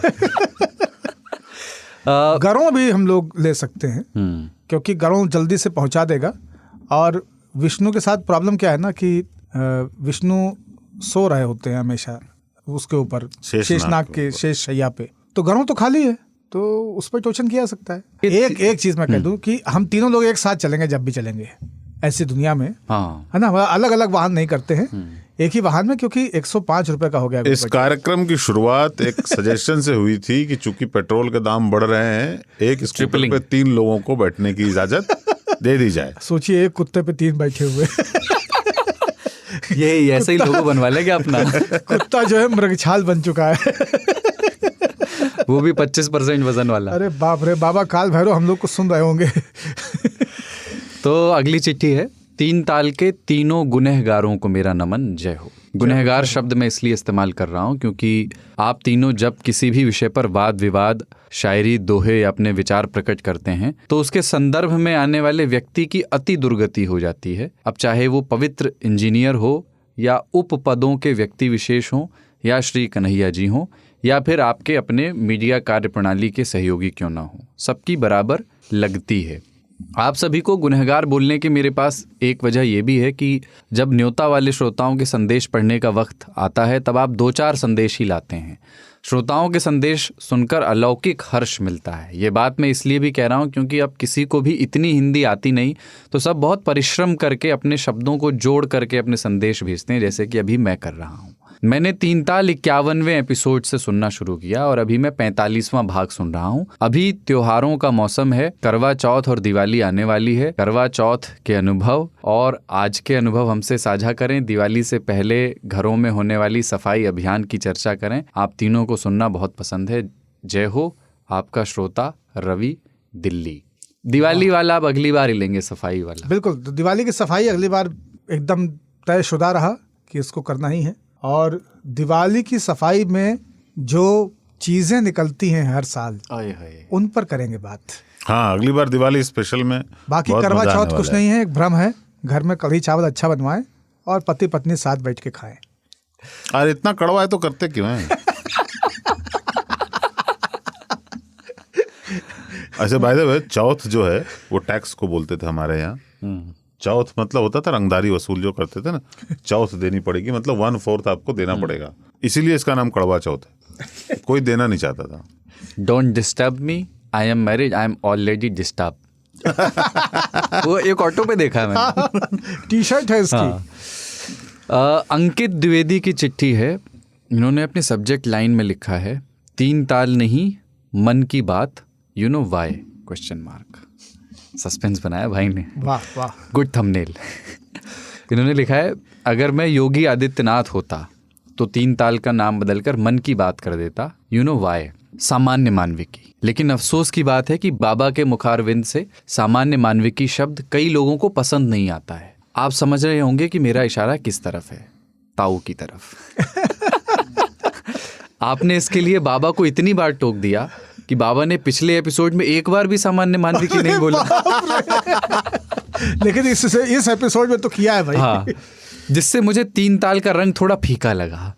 ताऊ कृपया आप ऐसा ना करें। बाबा के मुंह से सामान्य मानविकी सुनना 3 ताल की सुंदरता में 4 नहीं बल्कि 8 चांद लगा देता है। और हाँ, आप लोगों का ये ऑडियो क्लिप में चिट्ठी शामिल करने का तरीका मुझे कुछ ठीक नहीं लगा। इससे चिट्ठी लिखने का रस खत्म हो जाता है। हालांकि ऑडियो क्लिप में सवाल आप जरूर शामिल करें, लेकिन चिट्ठी तो चिट्ठी ही रहनी चाहिए। वाह।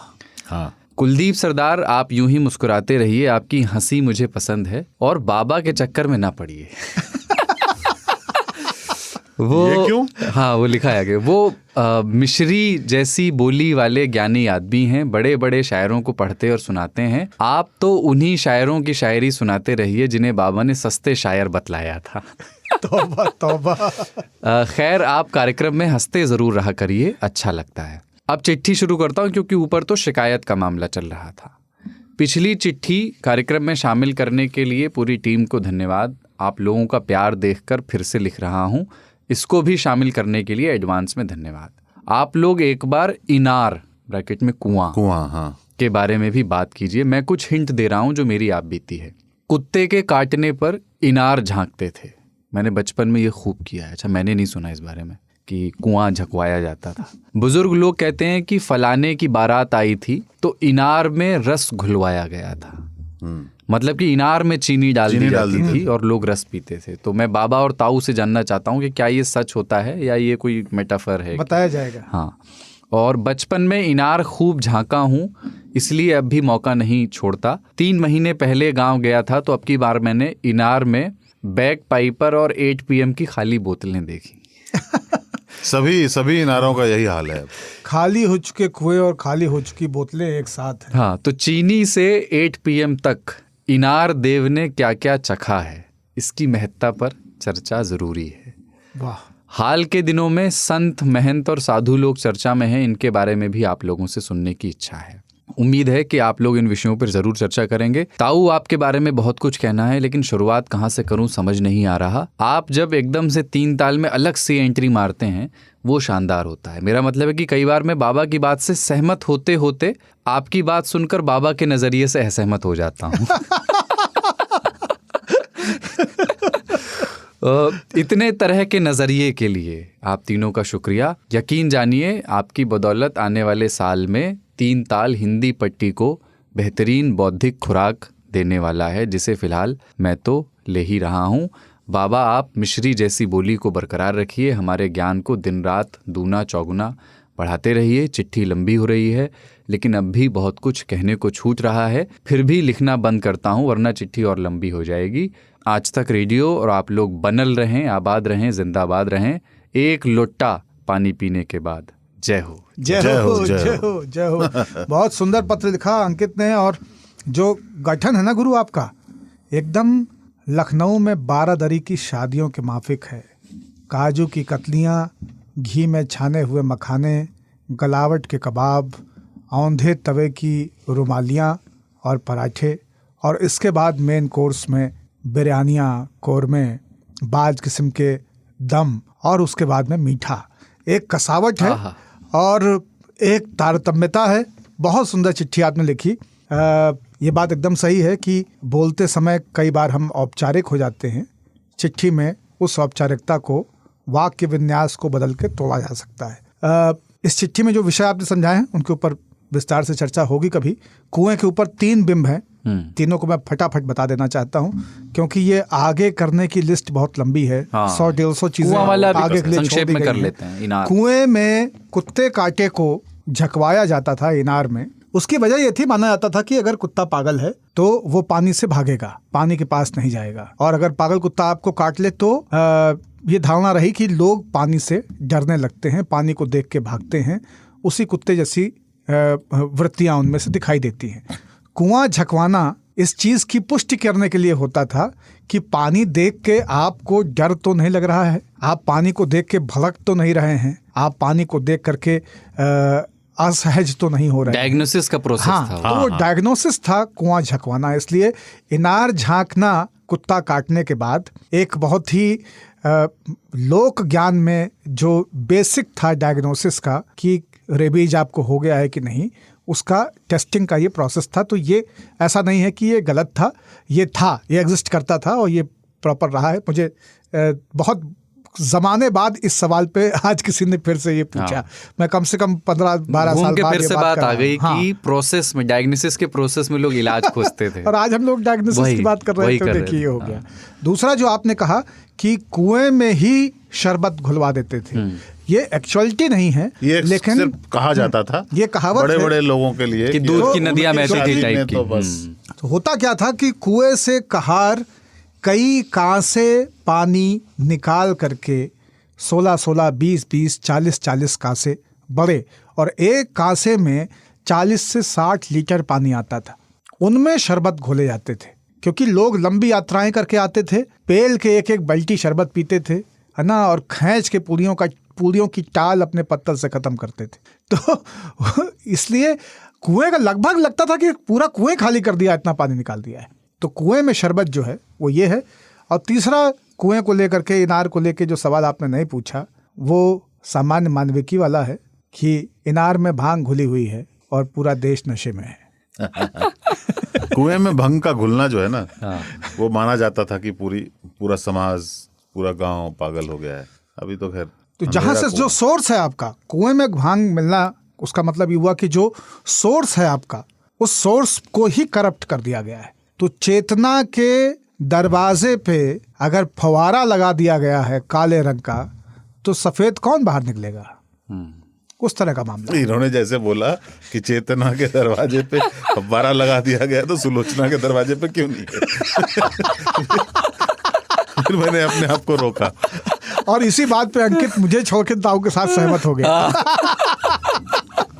अंकित भाई, मेरा भी घर का नाम अंकित है, तो आपसे मिलकर बहुत अच्छा लगा। बलिया और गौतम बुद्ध नगर, दो जगह रहते हैं। अब ये हो गया, हम नाम वाला छूट गया। हाँ, हम नाम वाला अगली बार करेंगे। हम नाम वाला छूट गया, उसके ऊपर आगे बात करेंगे। कुलदीप भी मिसिर हैं और इनकी हंसी में भी वही ठिठोली और मिसरी मुझे मिलती है जो किसी सच्चे दिल के कनपुरिये या आसपास NCR ऑफ कानपुर वाले लोगों की। हम रहते नहीं ना, मोबाइल में बैलेंस रखते हैं। हाँ, एक आदमी बोल रहा था अभी कि एक दिन देखना उन्नाव भी कानपुर NCR में आएगा। उनका मानना है कि जब कोई छोटा शहर किसी बड़े शहर का हिस्सा हो जाता है तो NCR कहलाता है। हाँ, और आसपास के लटकन भटकन तो सब वही माने जाएंगे। ठीक है, तो उन्नाव का नाम नाव का है।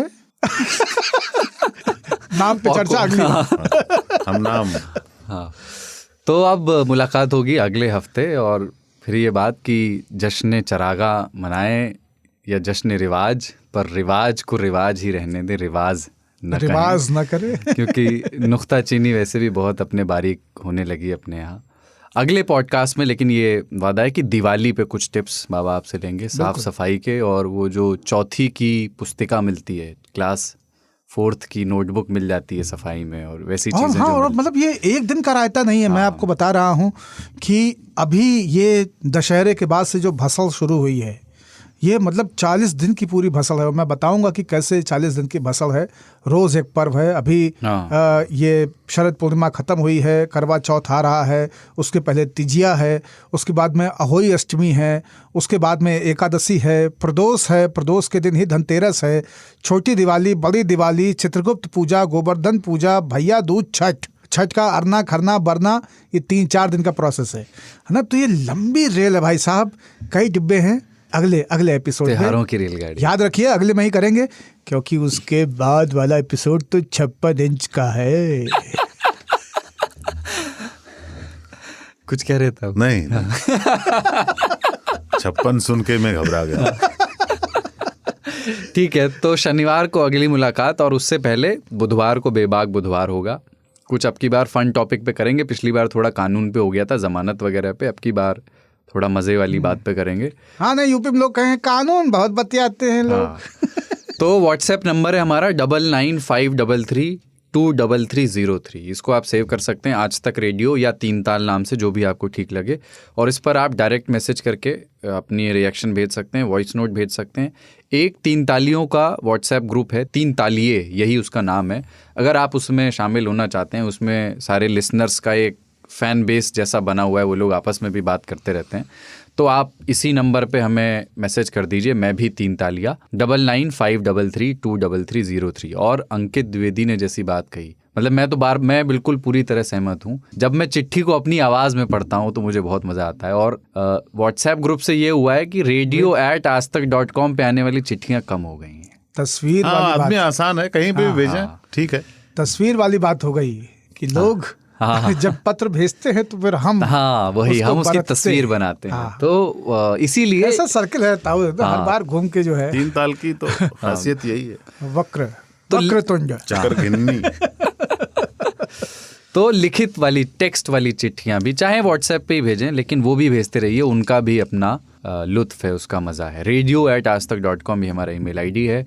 और अगर आपने Spotify, Google podcast, Apple podcast, Jio Saavn, Wynk, Gaana, अगर कोई आप किसी को बता रहे हैं ना कि 3 ताल सुनो, एक अच्छा सा पॉडकास्ट है, तो वो पूछें कहाँ सुने, आपने aajtak.in का जो हमारा लिंक है वो भेज दिया।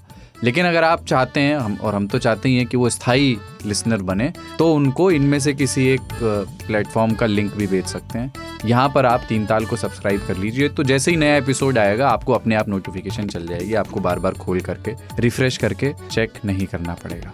तो चिट्ठियाँ लिखिए, और ख़ास तौर से जो नए लोग हैं जिन्होंने अभी तक कुछ नहीं लिखा है, व्हाट्सएप ग्रुप पे बहुत नए लोग एक्टिव हुए हैं, उनसे भैया नए लोग ज़रूर चिट्ठियाँ लिखिए जिन्होंने एक बार भी नहीं लिखी है, क्योंकि नए लोगों की चिट्ठी सुन के बैटरी साड़ी चार्ज हो जाती है। तो सुनते रहिए। ताऊ, बाबा और सरदार की ओर से जय हो। जय हो, जय हो, जय हो।